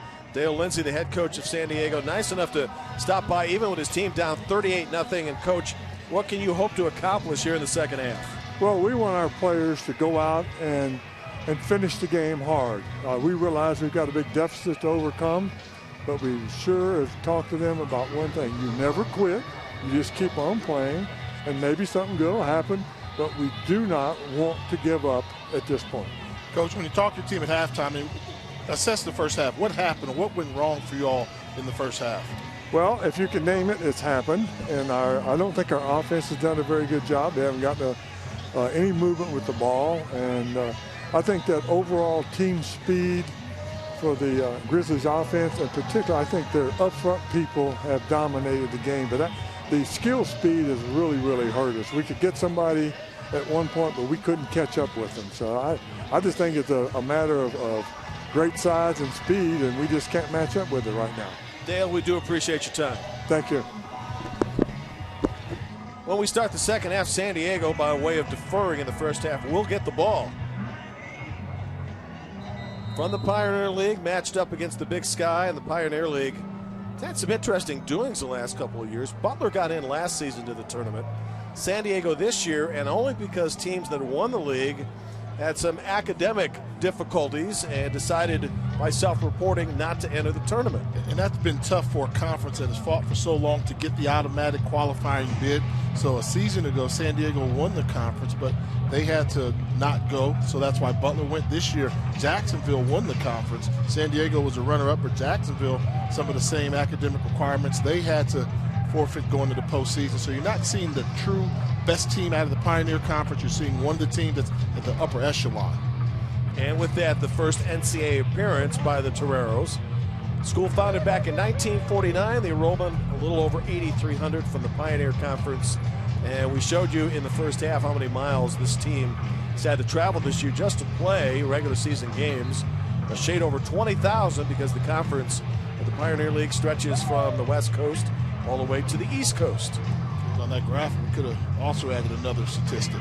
61, as in $61,000 a year to go to school at San Diego, something that we learned from the coaches. Investment in education at San Diego, and it's one of the quality degrees that you can attain out on the West Coast. Well, you do get mileage.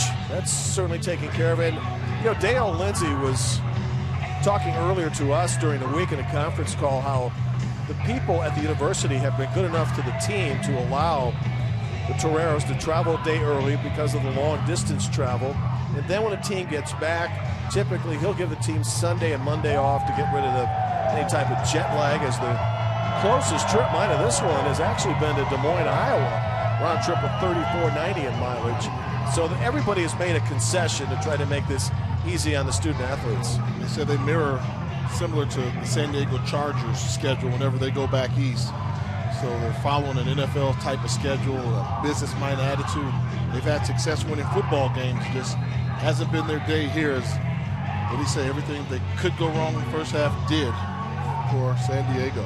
JT Rogan, who was serving on the San Diego radio broadcast today, was chatting with us during halftime, and he was saying that some guy named Harbaugh had something to do with getting that cold weather equipment that the Chargers used to allow San Diego to dress accordingly today because of the wind and snow. And that's why I think, the first half disappointment. This has been a program that for years has been on the upward trend, trying to trend the program upward. Jim Harbaugh was there. They have a quarterback in the NFL, Josh Johnson, who played at San Diego, now with the San Francisco 49ers. So this program has been moving up. Their first taste of the postseason. Ball will be placed at the 35-yard line, first down. And I think in FCS postseason play, experience counts the most. I mean, I participated in it when I went to Howard, and we went to Marshall, an environment we weren't used to, and it took us, just like these guys, it took us about a quarter to get used to it. And unless you've experienced it before, you're really not quite used to it. And I think those are some of the advantages that the traditional powerhouse programs like Montana have over the upstarts. If you come into their place, it may be tough for anybody coming in and beat Montana. I mean, you do FBS schools included. And this type of weather, this type of environment, these type of crowds, very, very difficult to win on the road here. After the offsides penalty, ball spotted at the 35. Penalty flag on the play. Pass intended for Brandon White. Ruling on the field is incomplete, as Herbert Gamboa was back defending. We'll see what the penalty is all about. Ineligible receiver, downfield offense number 84. He was covered up. 5-yard penalty. Still first down. Eddie Shelton's group includes umpire Rico Orsat, the head linesman Andy Warner, Matt Stelgaze, the line judge, Robert Lewis, the back judge, as you look at the previous play. Take a look. Fulton Carlson is the side judge, Richard Corona, the field judge, and upstairs on replay, Burl Sell. So on the replay, you realize it's tough to catch a ball, but what about dealing with your first face plant in the snow? Yeah. You're from California. Quarterback Keith Williams running out of side and pushed out of bounds after a modest gain. Joshua Denard chasing him. When you played at Howard, did you play games in the snow? Never played in the snow. Played some pretty bad rain. Most memorably, my first collegiate start was in a monsoon, which we lost because I had never played in the rain before, coming from sunny California. But we adapted. That's right, you're an LA guy. I forgot. Yeah. But, now, something on that last run that I noticed, when you run on the perimeter here, be careful because there's only about an 8-yard difference from the sideline to the wall. So you saw Montana players were holding up Keith Williams. If you take a swing pass and get hit out of bounds, you very easily could end up in the wall. I don't know too many stadiums that I've seen such a small area. False start. Number 74 of the offense. 5-yard penalty. Second down. There's the sideline of San Diego and the wall. You went over to measure yesterday, 8 feet? And you can imagine how loud this place gets when all the students are here and the place is packed as it was for Montana State. Right on. The only place I've seen similar is North Dakota State. You talk about North Dakota State and the Fargo Dome, they're right on you. And that's the same element you get here. Fans right on top. They can reach over your shoulder and hand you a stick of bubble gum if they want to. Keith Williams over center now. On second and long, second and 20. 5-man rush over the middle, incomplete. Intended for D'Angelo Barksdale, number 7. Well, the stands have kind of thinned out a bit. We're assuming that most people probably went to tailgate, and they'll be back. I got the scouting report early from some of the locals, and they said if it's a close game at halftime, we'll come back. If the Grizzlies have things under control, then we'll stay in the parking lot a little bit. And they said, we'll listen to you online. So I had no problem with that. I don't either. That's what ESPN3.com is there for, right? Absolutely. 3rd and 19 from the 21. Opening moments, second half.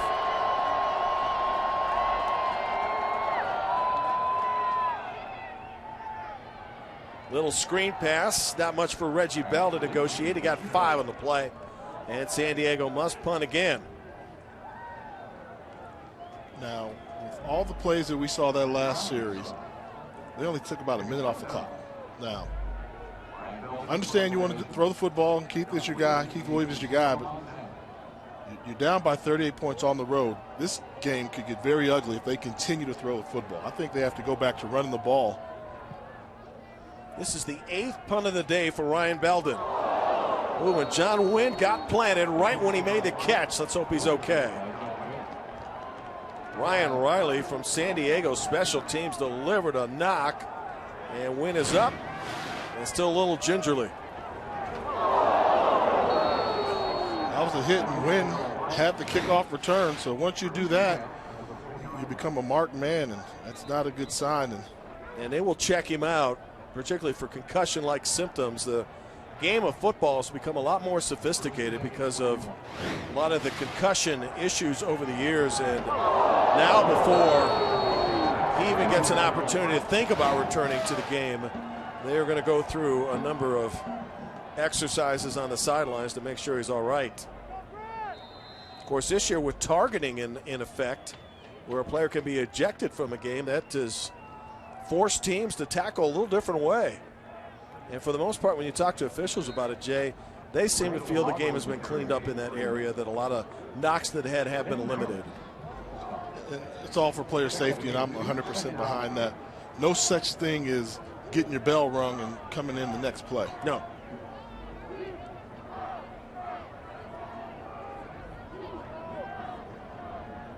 Shea Smithwick Hand, the backup quarterback, senior from the state of Montana.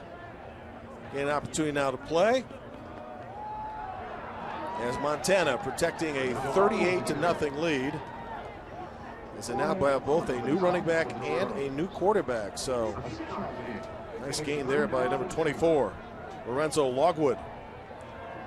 Protecting the skill position guys, particularly the quarterback and the running backs. Keeping the offensive line out there. See, I always thought if I was a backup running back, don't put me out there with the backup line. No, sir. So this is a good opportunity for Logwood to show what he can do. I'm sure as a quarterback, you never like to see the backup line either, right? It gets dangerous out there when that happens. Yes, it does. 8 in the box for San Diego on a 3rd and 2, and a nice running play on the toss. First down picked up by Logwood. His first of the game. Montana keeps the chains moving. Lorenzo's modest numbers on the year, getting an opportunity to play today, averaging almost 5 yards per carry coming in. Had a good opportunity to talk to Kefense Henson, the offensive coordinator for Montana, and asked him, did you think it was going to be that easy? He said, not at all, but that was probably the best half of football that his offense has played. Everything was working for him, and he said it all really started when they could run the football effectively. That might have been the surprise, them being able to rush for that many yards in the first half. A team that only averages 163 yards rushing per game, they rushed for that almost in the first half alone, so that really opened up everything. You can pretty much pencil Montana in for the second round, and a rematch at Eastern Washington. Game that was played on the road earlier this month for the Grizzlies, game in which they lost by 10 points. That'll be second round activity as we continue here with the second half. And I thought it was a nice gesture on the part of the Grizzlies not to throw the ball at the end of the first half, even though they were within 35 yards of the score, had 3 timeouts left. It's like, look, let's just keep it on the ground, go to the locker room, and you know we're going to win the football game. Why try to embarrass somebody? And that's continued here, too. Starting off the first half, San Diego still throwing the ball. Montana decides we've got this in hand. They bring the backups in. They run the football, trying to deflate the ball a little bit, eat up some clock, trying to allow San Diego to leave here with a little bit of pride still. The other thing they're doing, too, is Treshawn Favors carries the ball and picks up 5 on the play, as they're running a lot on the play clock here. So they're reducing this football game and really, in effect, not trying to pour it on. Yeah, and that's respect. You know, you can tell Coach Delaney, he's been around the block a couple times, and he understands in the game of football, the same things that make you laugh one day, they'll make you cry the next week. So kids are out there giving their all. First time post-season appearance for San Diego, and try and let them enjoy it a little bit.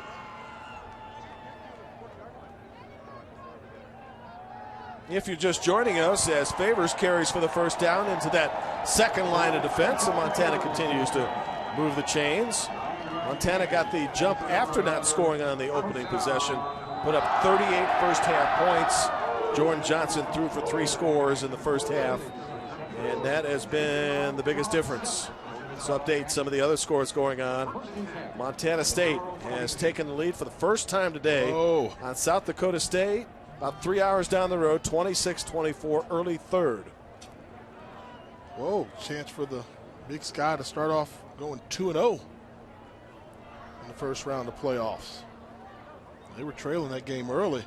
South Dakota State ran into a speed bump. Had a lot of scoring in the first quarter alone. Jamal Newman up to make the tackle for San Diego. We've used up almost 6 minutes of the clock here in the third quarter. Thanks to Montana deciding to run the football and power it out. San Diego only used about 1:10 of that.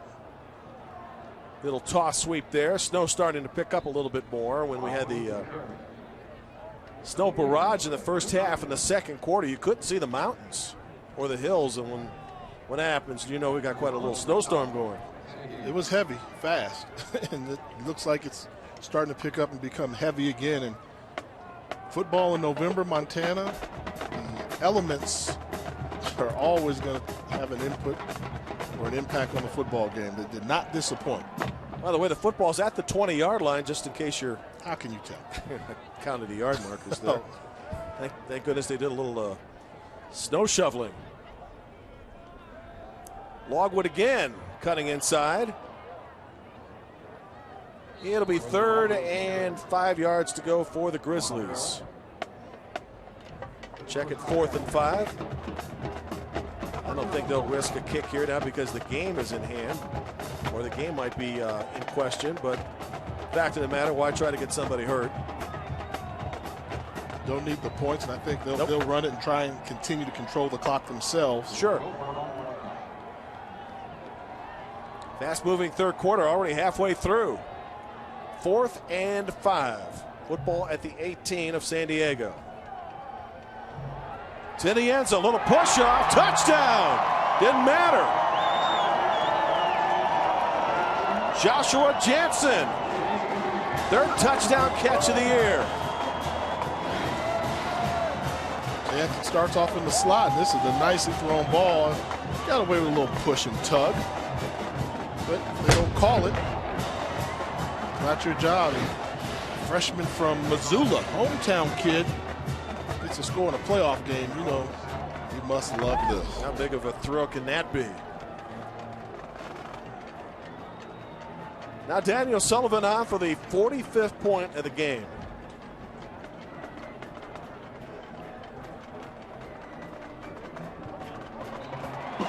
Well, the Grizzlies have scored on the ground, they've scored with a punt return, they've scored with a pass, and they've also scored with the backups.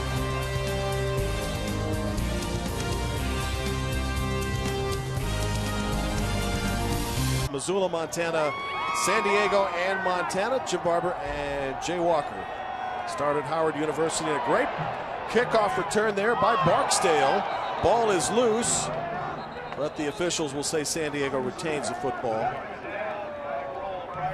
Let's talk first halves. Last week, a shutout for Montana over Montana State, 27-0. Today, it was 38-0 at the half. So over the last 2 games, a 65-0 difference at the break in favor of the Grizzlies. Impressive, because Montana State is a playoff team, and San Diego is a playoff team. So this defense is doing against some of the better teams in the country. Hats off to defensive coordinator Ty Gregorak. Little end around activity. He's open. Williams has got a man. Ball is dropped. Intended for Brandon White. Oh, White knew he had the potential for a touchdown. Nice call there, though, by Tanner Engstrand, the offensive coordinator. Anything that can go wrong is going wrong. They fake the Wildcat. They sneak Williams from the wide receiver position. Nicely thrown ball, hits him in stride, and Brandon White, a senior from San Jose, unable to hold on to the football. Well, how much does weather affect that type of play? I think so, but being so wide open as well, you start to overthink rather than make the catch naturally. Inside handoff on second down to Dallas Kesman out of Mission Viejo, California. Derek Crittenden was up to make the tackle. Crittenden's a guy that backs up Zach Wegeman. But Crittenden has a motor as well. Junior from Whitefish, Montana, number 47. He's one of those guys that you focus on one of the defensive linemen. He can hurt you as well. He'll be a pretty good replacement for Wegeman next year at the rush end spot. It is 3rd and 10. Williams avoids the pressure and throws. Ball caught short of the first down marker by maybe a yard. Ross Dwelly with the catch. Brings up a 4th and 1. And I'm not a head coach, but I say go for it. Why not? What does it matter? Have to. I mean, I'm guessing this is as close as they've been to midfield all day. Yeah, more like a 4th and 2. 4th and 2, they're about the 44-yard line. I really do have to guess right now where they are. Actually, 37-yard line, but you're close.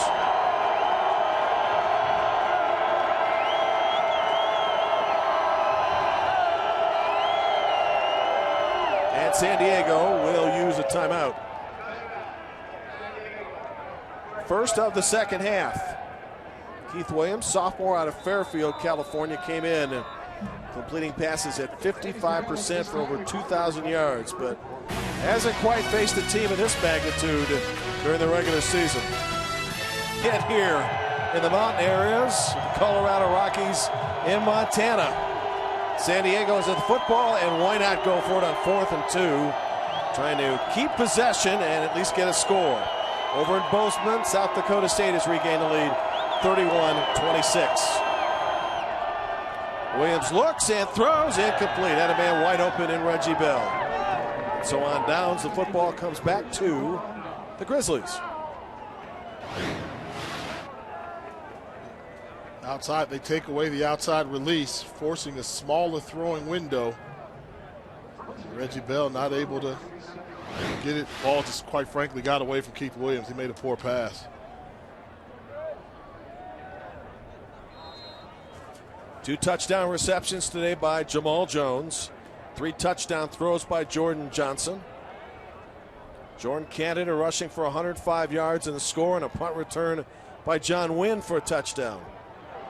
Straight ahead is the backup running back, 24, Lorenzo Logwood. Transfer from St. Mary's College. Matt Miller has to make yet another stop. He's played a pretty good game today, though, for that free safety position. He's been active. The senior from Santa Maria, California, been around the ball. He's made hard tackles, and this is what you want. If you're a safety and you're coming up to finish off a play, make the running back pay a little bit. Logwood running to the outside there, able to gain 3. San Diego's season will end today with its 3rd loss. Montana set to move on to face Eastern Washington. Eastern Washington, the 4 seed, got the week off. And that rematch in the state of Washington ought to be a lot of fun. You know, with the selection committee, you know, they notify us, say, we don't have teams that are in the same conference play each other in the first round. And we also have to think about geography as well. So I think one of the first round matchups you had, the only game you had where 2 teams from the same conference played each other was Southeast Louisiana versus Sam Houston State. But they didn't play each other during the regular season, although they were from the same conference. In this case, first round Montana takes on San Diego, but they'll face Eastern Washington because for all intents and purposes, the graphics are still based on geography, and this is the far west region.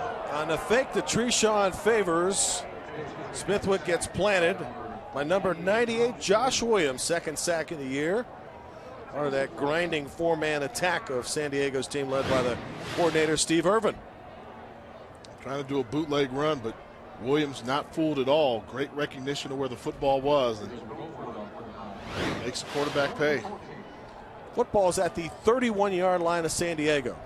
So they need to get the ball just beyond the 15 for a first down.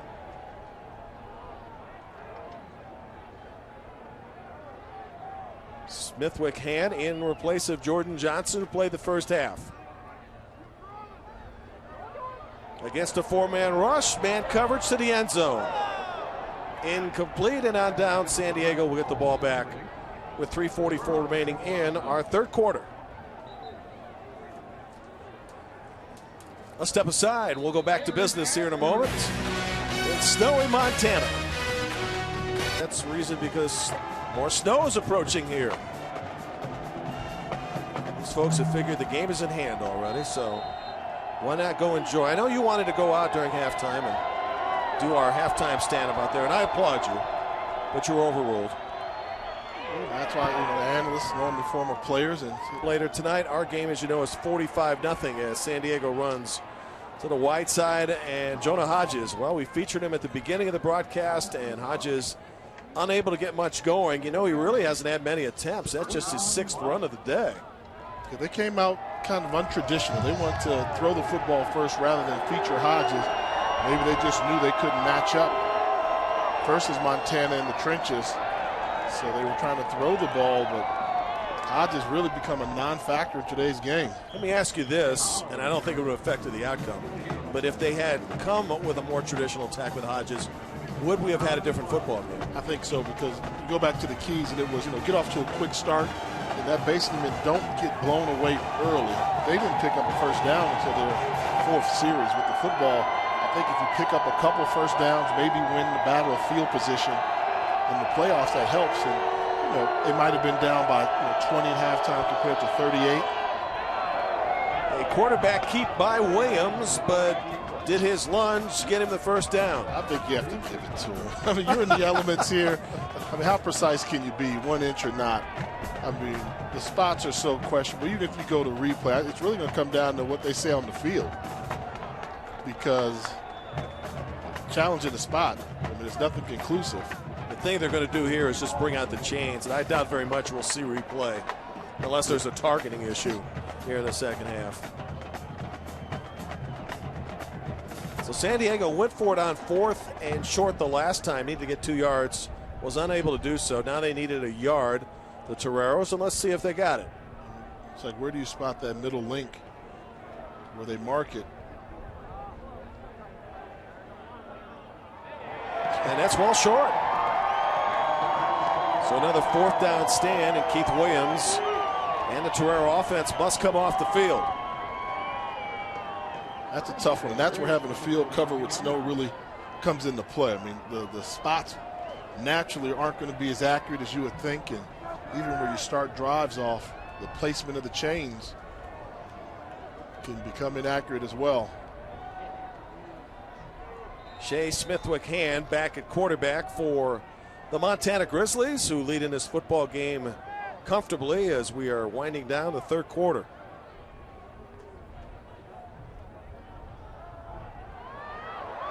Burst of speed for the freshman from Glendale, Arizona, Treshawn Favors. Coming in, just had 7 carries for 20 yards. Got a little burst there. Yeah, you see Favors, 5'9", 190-pound freshman, hits the hole in a hurry. Between Favors and Longwood, who we've seen here in the second half, they're both just freshmen. The Grizzlies are starting to stockpile at running back. Sure are, and they'll have a new head coach next year, as Mick Delaney calls it quits after this playoff season. He'll be retiring at age 72 because he becomes 72 next week. By the way, any ideas as to who you think will get the new head coaching position here at Montana?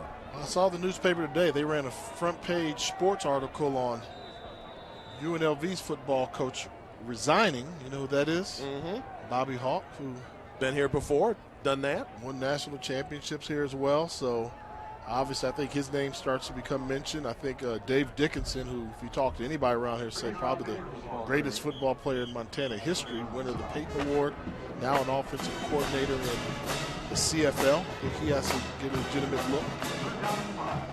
And this is one of the more desirable jobs you can have in all of FCS football. So the talent list that applies will be quite long, I'm sure, but I think those two are definitely in contention. And that'll be a subject at hand when this playoff season ends, and it won't end for at least another week. First down throw out to the flat to the hometown kid. think, you talk about the state of Grizzly football right now. There's a little bit of rebuilding that needs to be done here in Missoula. They have championships, we know that, but in this conference, they were the Kingfish, big team on top. That's shifted away. That's now Eastern Washington. So they have some work to do in order to try and knock off Eastern Washington. And I think that presents a challenge to some because right now, head coach Bo Baldwin has the program there soaring at Eastern. Moments ago, Kevin Berlin from Missoula, Montana. Walk on, now a senior, made his second catch of the game. And that likely will be the last play of the third quarter. I think Montana, if you really want to knock off Eastern Washington, you think you have to go to maybe a burgundy turf here, maroon-colored turf. Kids like playing on that fiery red inferno, red turf in Eastern. I've been in a blue turf in Boise, know what that's all about. Let's go to the fourth quarter. Everybody out there, stay warm. 45-0 Grizzlies set to advance to the second round of the FCS Bowl. Location today, Missoula, Montana. San Diego Toreros and the Montana Grizzlies go back to planning for success. Presented by Northwestern Mutual. San Diego wanted the quick start, but it never happened. Never happened. Offense let them down. They're still yet to cross midfield. Defensively, the athletes from Montana really took over. And Jamal Jones, we said he had to step up. He did all that in the first half. 2 touchdowns, 93 yards. Gave them the big play offense when needed. And I think defensively unleashed the Grizzlies. Well, Zach, the Sap, Wegman, these boys really pressured Keith Williams all day, never allowing the young sophomore quarterback to get comfortable in the pocket. I want to show a little love today, and I think we have already, but even more so for Matt Miller and Nick Henson of that defense of San Diego. They have combined for 22 tackles, and they have been most active, probably a lot more active than they hoped to have been. Right now, Montana has the football at the 19-yard line on a 3rd and 3.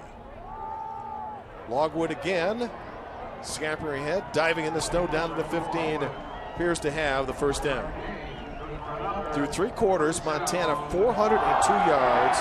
San Diego on 36 plays, Jay, 39, a little more than a yard per play. Just a better team. I think Coach Lindsey will be the first one to tell you they came up against a team that's bigger and faster and stronger, playing at home, and probably a little bit more hungry today.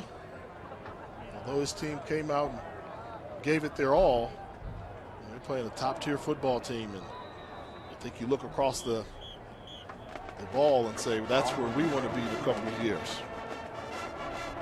Zuno Amala, who's also been very active today, is the top tackler coming in.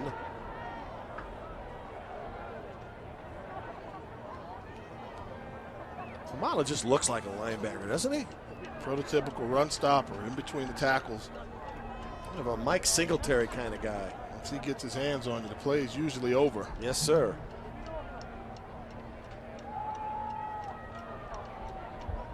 Grizzlies in this football game had 2 first-quarter touchdowns and 24 additional points in the second quarter. Scored 7 in the third, and that brings us to a 45-0 edge. There's a look at Uno Amala, staring into the eyes of the backup quarterback. See, anticipate where the hole is, and then look for the cutback lane and help just secure the tackle, make sure no forward lean. That's something as a quarterback right now, I think they're coming out the huddle a little bit too fast right now. You know that they want to snap it with 3 or 4 seconds left on the clock. Asking your lineman to sit in the stands for 10 to 12 seconds, that becomes difficult. Got a man in the end zone, touchdown. Berlin, the hometown kid, first touchdown reception ever. Way to go, young man. You know, that's the matchup you say you can't knock him for going to Berlin. I mean, he's a walk-on guy. He's not a scholarship player. Taking on a team that doesn't give out scholarships. Berlin has paid his dues for moments like this. Post pattern, middle of the field open, no safety help. All you have to do is beat your defender one-on-one.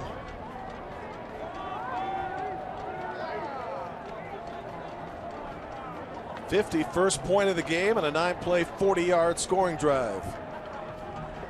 And I agree. I don't think it's an indication of Montana just pouring on points. They want to give Berlin, ordinarily I say, a moment in the sun, a moment in the snow. Time to throw the pass. And, hey, Mom, look. 5 years as a walk-on. It was worth it. I'm in the end zone. Of running the football, 512 yards coming into the day at 105 to. Yeah, those teams you saw there, we know we've talked about Montana and Eastern Washington, Northern Iowa. Very, very scary team to watch. They can play with anybody. You've been to the Uni Dome before, right? Oh, yeah. They've got a good running back in Johnson, 1,300 yards rushing, number of touchdowns. Their team, they play at a high level. This year, I think their big win was they beat Eastern Washington. Were they the team that beat Eastern Washington? Or were they the team that beat Eastern Washington? Or were they the team that beat North Dakota State? I'll look that up. In the meantime, Keith Williams is back to work. Sophomore quarterback. They'll run the football on first down. Dallas Kesman gets the call. How about Kesman's career? He's had a torn ACL, an MCL, a meniscus, a broken foot, a torn shoulder, a broken finger, and this kid's out here playing in the snow. Tough effort, and that's what you want. You come in the postseason for everything that it's worth. I mean, San Diego, the first time all season, they took a chartered plane, so the NCAA does a good job of making sure that the kids enjoy themselves. Look at that shoulder pad level. Football's a game of leverage, and see a good job by the. And Tucker's still down on the field here, and now he's going to be helped out. And he appears to be okay. Tucker Shy, who's a redshirt freshman from the state of Montana.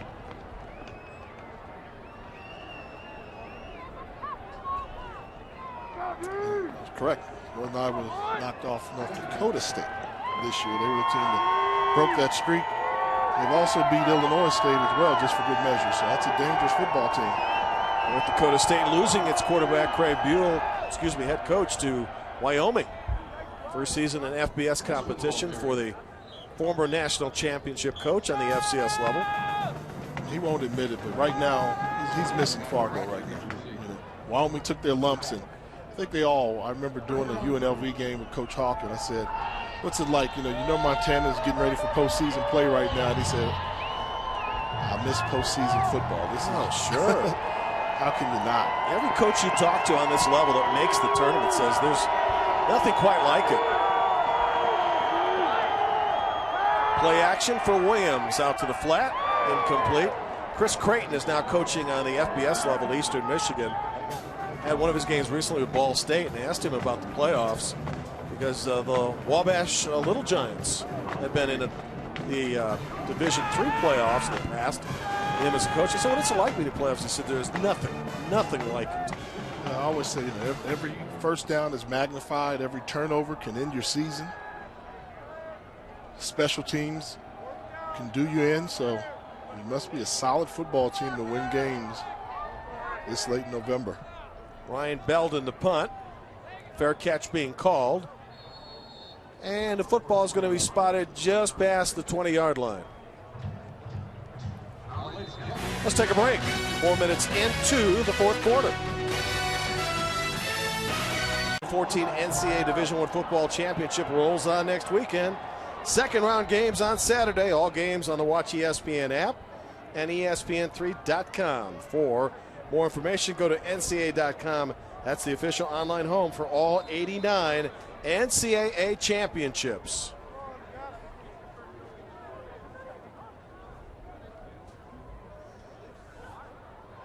Montana with the football. And a new quarterback. Brady Gustafson, the sophomore out of Billings, is in the game.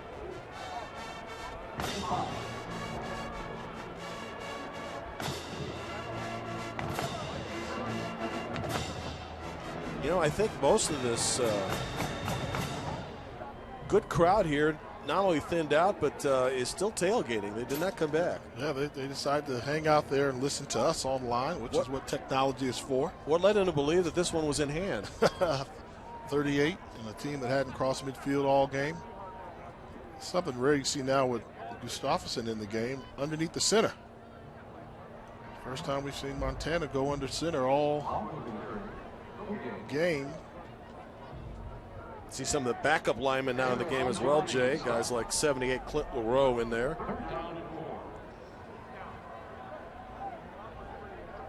The offensive line, really the story of the game. They gave Jordan Johnson, the starting quarterback, plenty of time to throw the football, and they opened wide running lanes for Jordan Canada.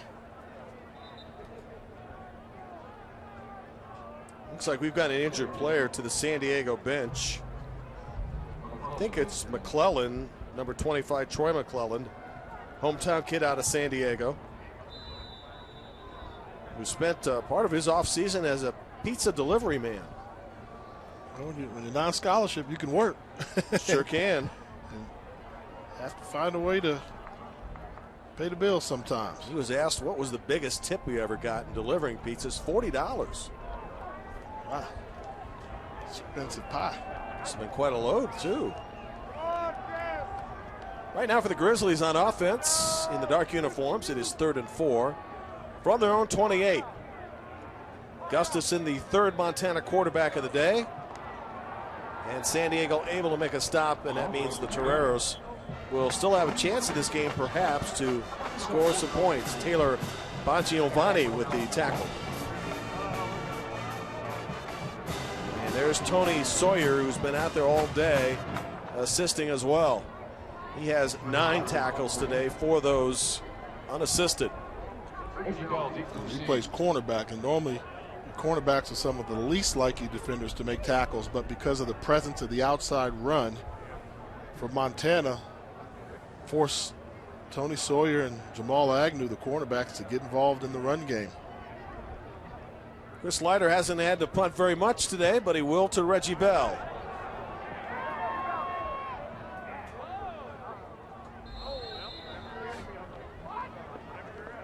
8:32 remaining in our football game. Montana's set to advance to the second round, and as go away retirement gifts go, this is going to be a good one for its head coach the deeper they get into the playoffs. Trey Wheeler gets a chance to play today. Starting quarterback out of Renton, Washington. Transfer from Liberty. On the season, 18 of 33, 55%, 151 yards, couple of touchdowns, couple of picks. Little end-around activity, Reggie Bell. He's going to throw it. He's got a receiver. Incomplete. Stretching out was Brandon White, who had more than a step on the defender. White's been able to sneak behind the secondary twice. First one was a drop, clearly missed the ball. This one, he stops running a little bit, maybe underestimating the arm strength of Reggie Bell, and Bell lets this thing go. White tries to kick into gear, a little bit too late. Been that type of day for San Diego. White, the prototypical ex-receiver. Started as a true freshman with the Toreros. Their top receiver coming in. But he, like the rest of San Diego's attack, has been neutralized. And now the only question in hand is, can the Toreros mount a scoring drive? I can see it. They've got the running back, Dallas Kessman, more of their downhill runner.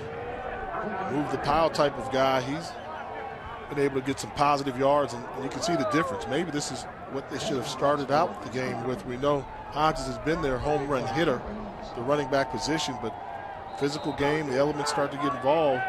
Always good to have a running back that can move the pile. That's what the coaches say Dallas Kessman brings to the table. Kessman stands at 5'9", 200 pounds. Junior, he still has a season to go.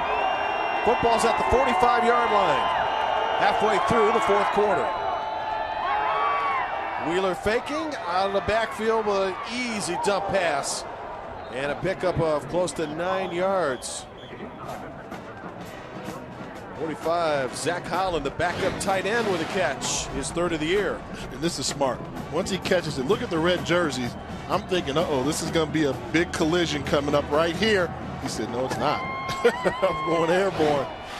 Smart. Number 97, the backup defensive end, Ryan Johnson, was applying the pressure on Wheeler.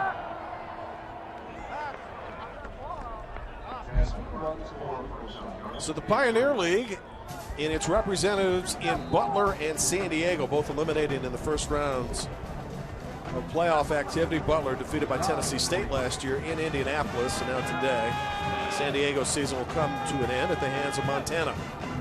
And I think for the Pioneer League, if they want to get the respect and credibility in terms of the seeding, because I mean, let's face it, this is a tough draw. Them coming to Montana playing a team like this, I think they have to go with their non-conference schedule. They have to take on a couple teams outside of the Pioneer League, get some victories against some scholarship teams, and then you can start to host some games, maybe get more favorable draws in the postseason. That's Hodges with a pretty good high hurdle right here. The first time we've seen that special ability from Hodges that he possessed is gets to the outside, and look at that, right over the right shoulder pad of Jamal Anderson. Talked to Tanner Angstrand, their offensive coordinator. He says, you know, he's got a good change of direction, and he always seems to make that first guy miss. Right now gaining some yardage with the backups in. Kessman looking to throw to the end zone. That ball is caught. Touchdown. Justin Priest. And San Diego busts the shutout. That's a good job by Priest going to get it. I actually thought that Kessman overthrew the receiver. He caught up to it, left his feet, and secured the football for the score. And it almost seems like Priest just caught the game-winning touchdown. I mean, you're going to see they're going to fake the sweep. Kessman's running. He's going to let it fly. Extra point by David Last is good. Who's now 32 of 34 for the season. That was a 7-play, 67-yard drive, and it's worth another look, as San Diego will not be shut out this afternoon in the first round of the FCS playoffs.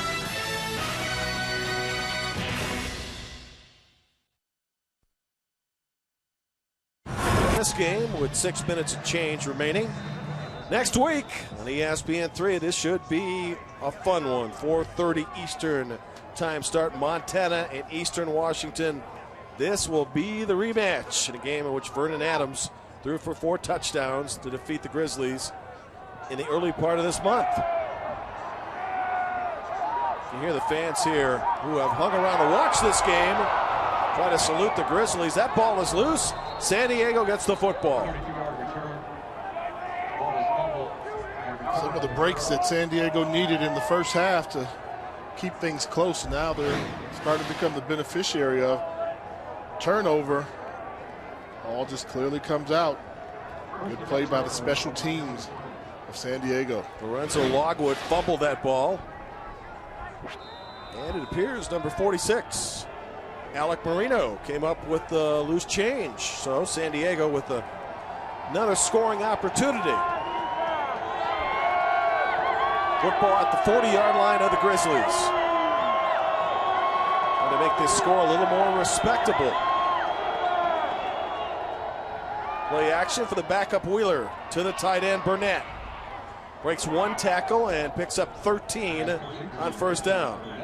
Well, now it looks so easy, but it's because the game is at hand and Montana is using its reserves. Using the backups, but maybe a glimpse of what they should have done earlier, using the misdirection.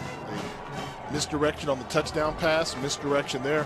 I think when Montana has had miscues on defense, it's been because of double moves or reverses. I'm sure other teams will challenge them in the same way next week.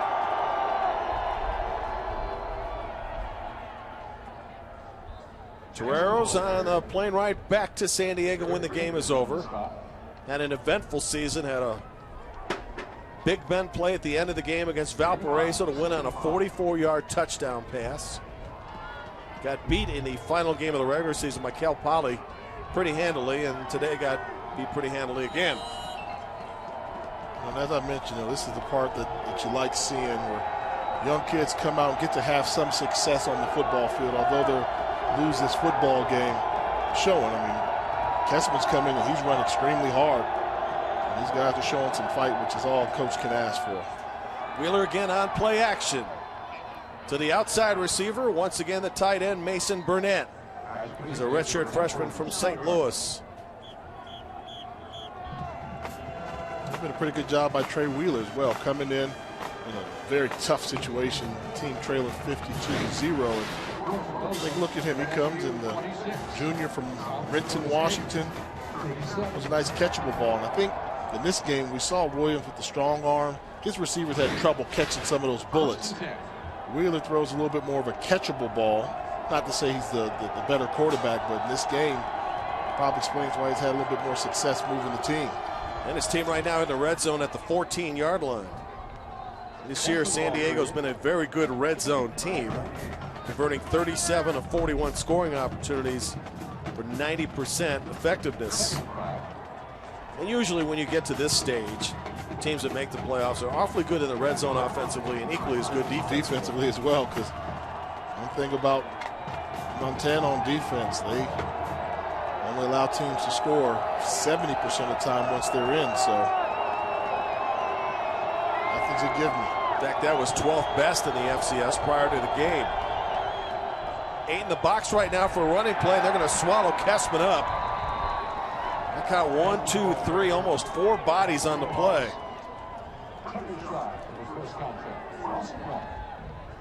Good to see Tucker, 51, back in the game. Always good. I think something that Montana has to look for, what's going to be the status of Wynn, the return man. Hope that wasn't a major injury that he suffered. He had a punt return for a touchdown early in the game prior to the injury. For San Diego, 3rd and 7, under 3 minutes left. Flanking Mays to the far side. Wheeler's got time to throw and throws to the end zone, and that's a touchdown. Second touchdown throw of the game for Trey Wheeler, and back to Justin Priest for his second TD reception. All you can do is run the plays against the unit that's out there. Good job by Wheeler coming in, catchable ball to Priest for a second touchdown score.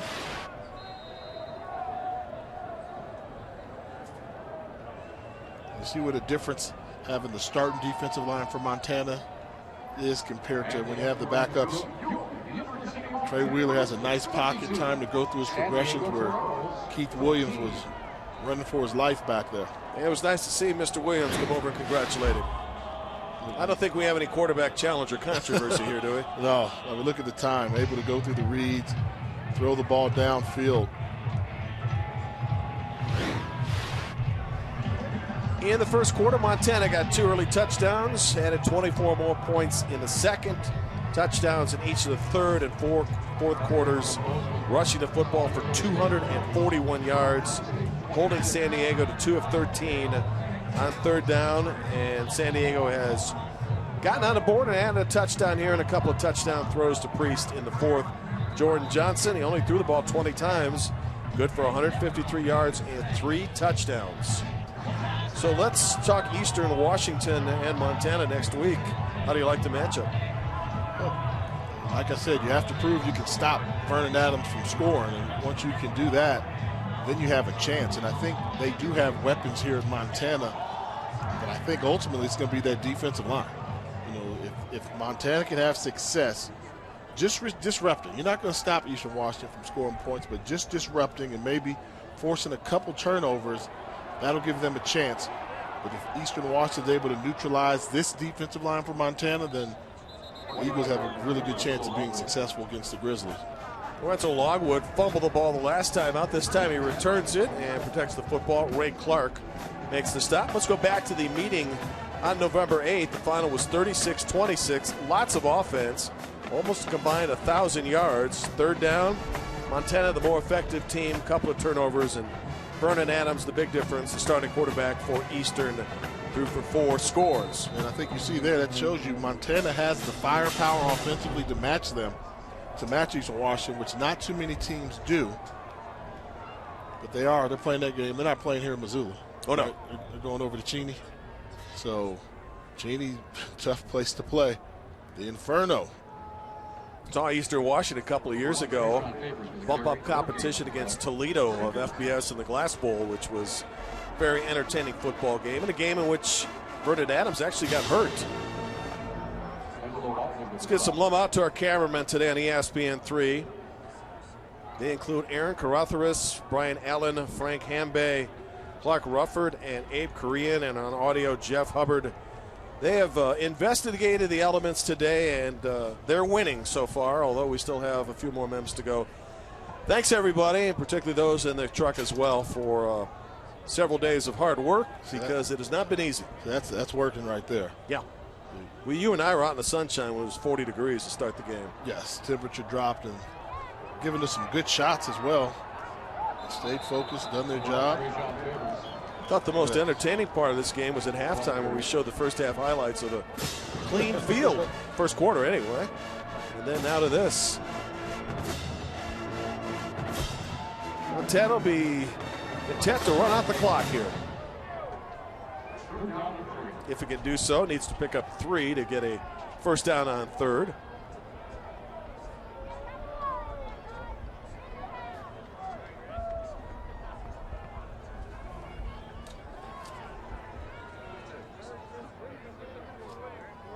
Play clock at 4. Give to Favors, and Favors straight ahead, and he is going to be short by a yard.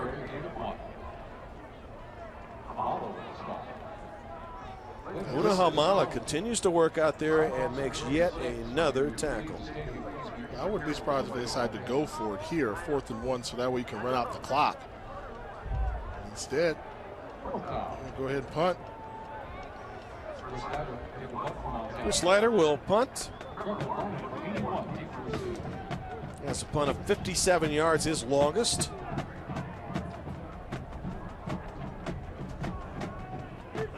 And Trevor Barney, 81, is back to return the ball for San Diego.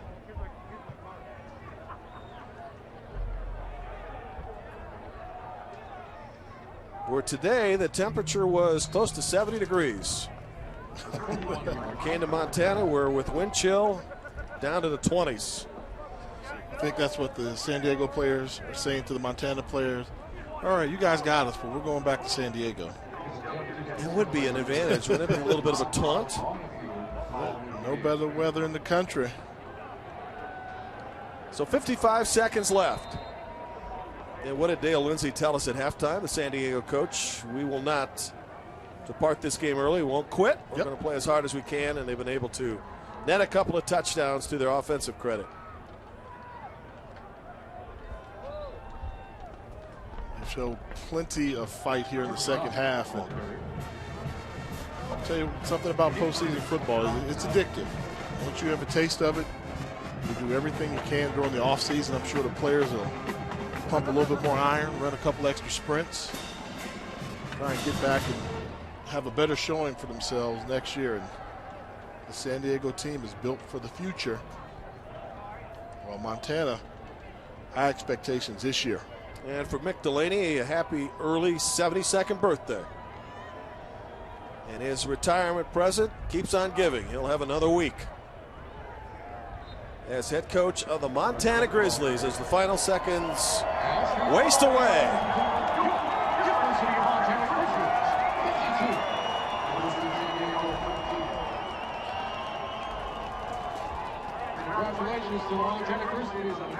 The game where we knew that San Diego had to play perfect in order to pull off an upset here came up short, but I think this was even better than expected performance from Montana, a team that's playing their best football at the right time of year when it counts the most. And you saw moments ago the two 71-year-old coaches with hugs for each other.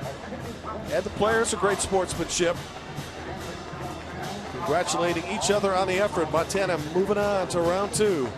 Face Eastern Washington late next Saturday afternoon on ESPN3. Let's take a break and bring this game or this broadcast to a conclusion. San Diego 14. Head coach of the Grizzlies is Mick Delaney.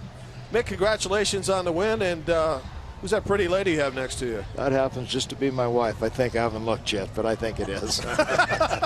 Glad you checked, by the way. Hey, your retirement party's on hold for another week. Well, hopefully for another 4 weeks now. I think it's what's left. We said 5 going into today, so we get over this one, enjoy it, and then get to business right away on Eastern Washington. That's a huge challenge for us. You talk about Eastern Washington, Coach, a rematch. You're going up there to this place. What's it going to take for your team to win in Cheney? Well, we've got to go play, really solid football and not turn the ball over. We had 2 turnovers there. We give up a punt return for a touchdown and a huge long pass right at halftime for a touchdown. So we've got to go try to eliminate the great big plays, which they're so capable of, and do the best we can to limit Vernon Adams to as little as we possibly can, because he's a great quarterback. I think we talked to you at halftime about your offense, but your defense with 3 more sacks today and 40 sacks on the year. How impressive has that been? That's outstanding. Coach Gregorak and our defensive coaches have just worked so hard, and the great part about that is our kids are executing the game plan and doing what they're coached to do. By the way, can you tell us what's going on in midfield over there? Looks like everybody's well, our kids go and sing our fight song to the students and to the adult section, and then we do a little prayer circle here at the end. Pretty good singers in the group, I would imagine, right? I think so. I don't know. They don't have me there, so they're lucky. Yeah. Well, you and your wife enjoy the night, and good luck next week. Thank you very much, guys. Great working with you. Our pleasure. Mick Delaney, the head coach of the Montana Grizzlies. In a moment, we'll get the starting quarterback and one of the heroes of the game, Jordan Johnson. So this is Montana weather right now. As the Grizzlies get a chance to enjoy with the remaining fans what was a one-sided win, put out of sight and out of mind in the first half. Jordan Johnson, who had 3 touchdown throws on 13 of 20 today for 153 yards, is joining us. Jordan, let's go back to the first half. What did you see that was working so well for your team? We didn't really do anything special. We just came out and did what we've been doing. A little bit more zone read stuff than we've been doing in the past, but we just executed. That was the biggest thing. Quarterback, your jersey didn't even get dirty unless you decide to run the football. Plenty of time to throw. Your offensive line running and in pass protection did a fantastic job. Talk about them. Yeah, it was huge. It's probably their best game of the year, and we're going to need to build on that going into Eastern next week. What did you think when the snow started to fall in the second quarter? It's going to be cold. I mean, it just kept getting colder and colder and colder, but it makes it even more special to play here. Hey, as a former quarterback, and I know you can relate to this, you always know about the other quarterback on the other side of the field. Next week you're taking on Vernon Adams. What's that matchup going to be like? It's awesome. Me and him have become pretty good friends.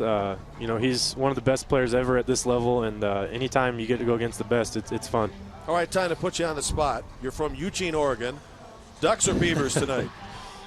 Man, you are putting me on the spot. I hope the Beavers will win, but the Ducks will probably blow them out. We appreciate your time and congratulate you on the win. Good luck next week. Thank you. Play as well as other games on our family of ESPN networks. Log on to watchespn.com or download the Watch ESPN app. This has been a presentation of ESPN.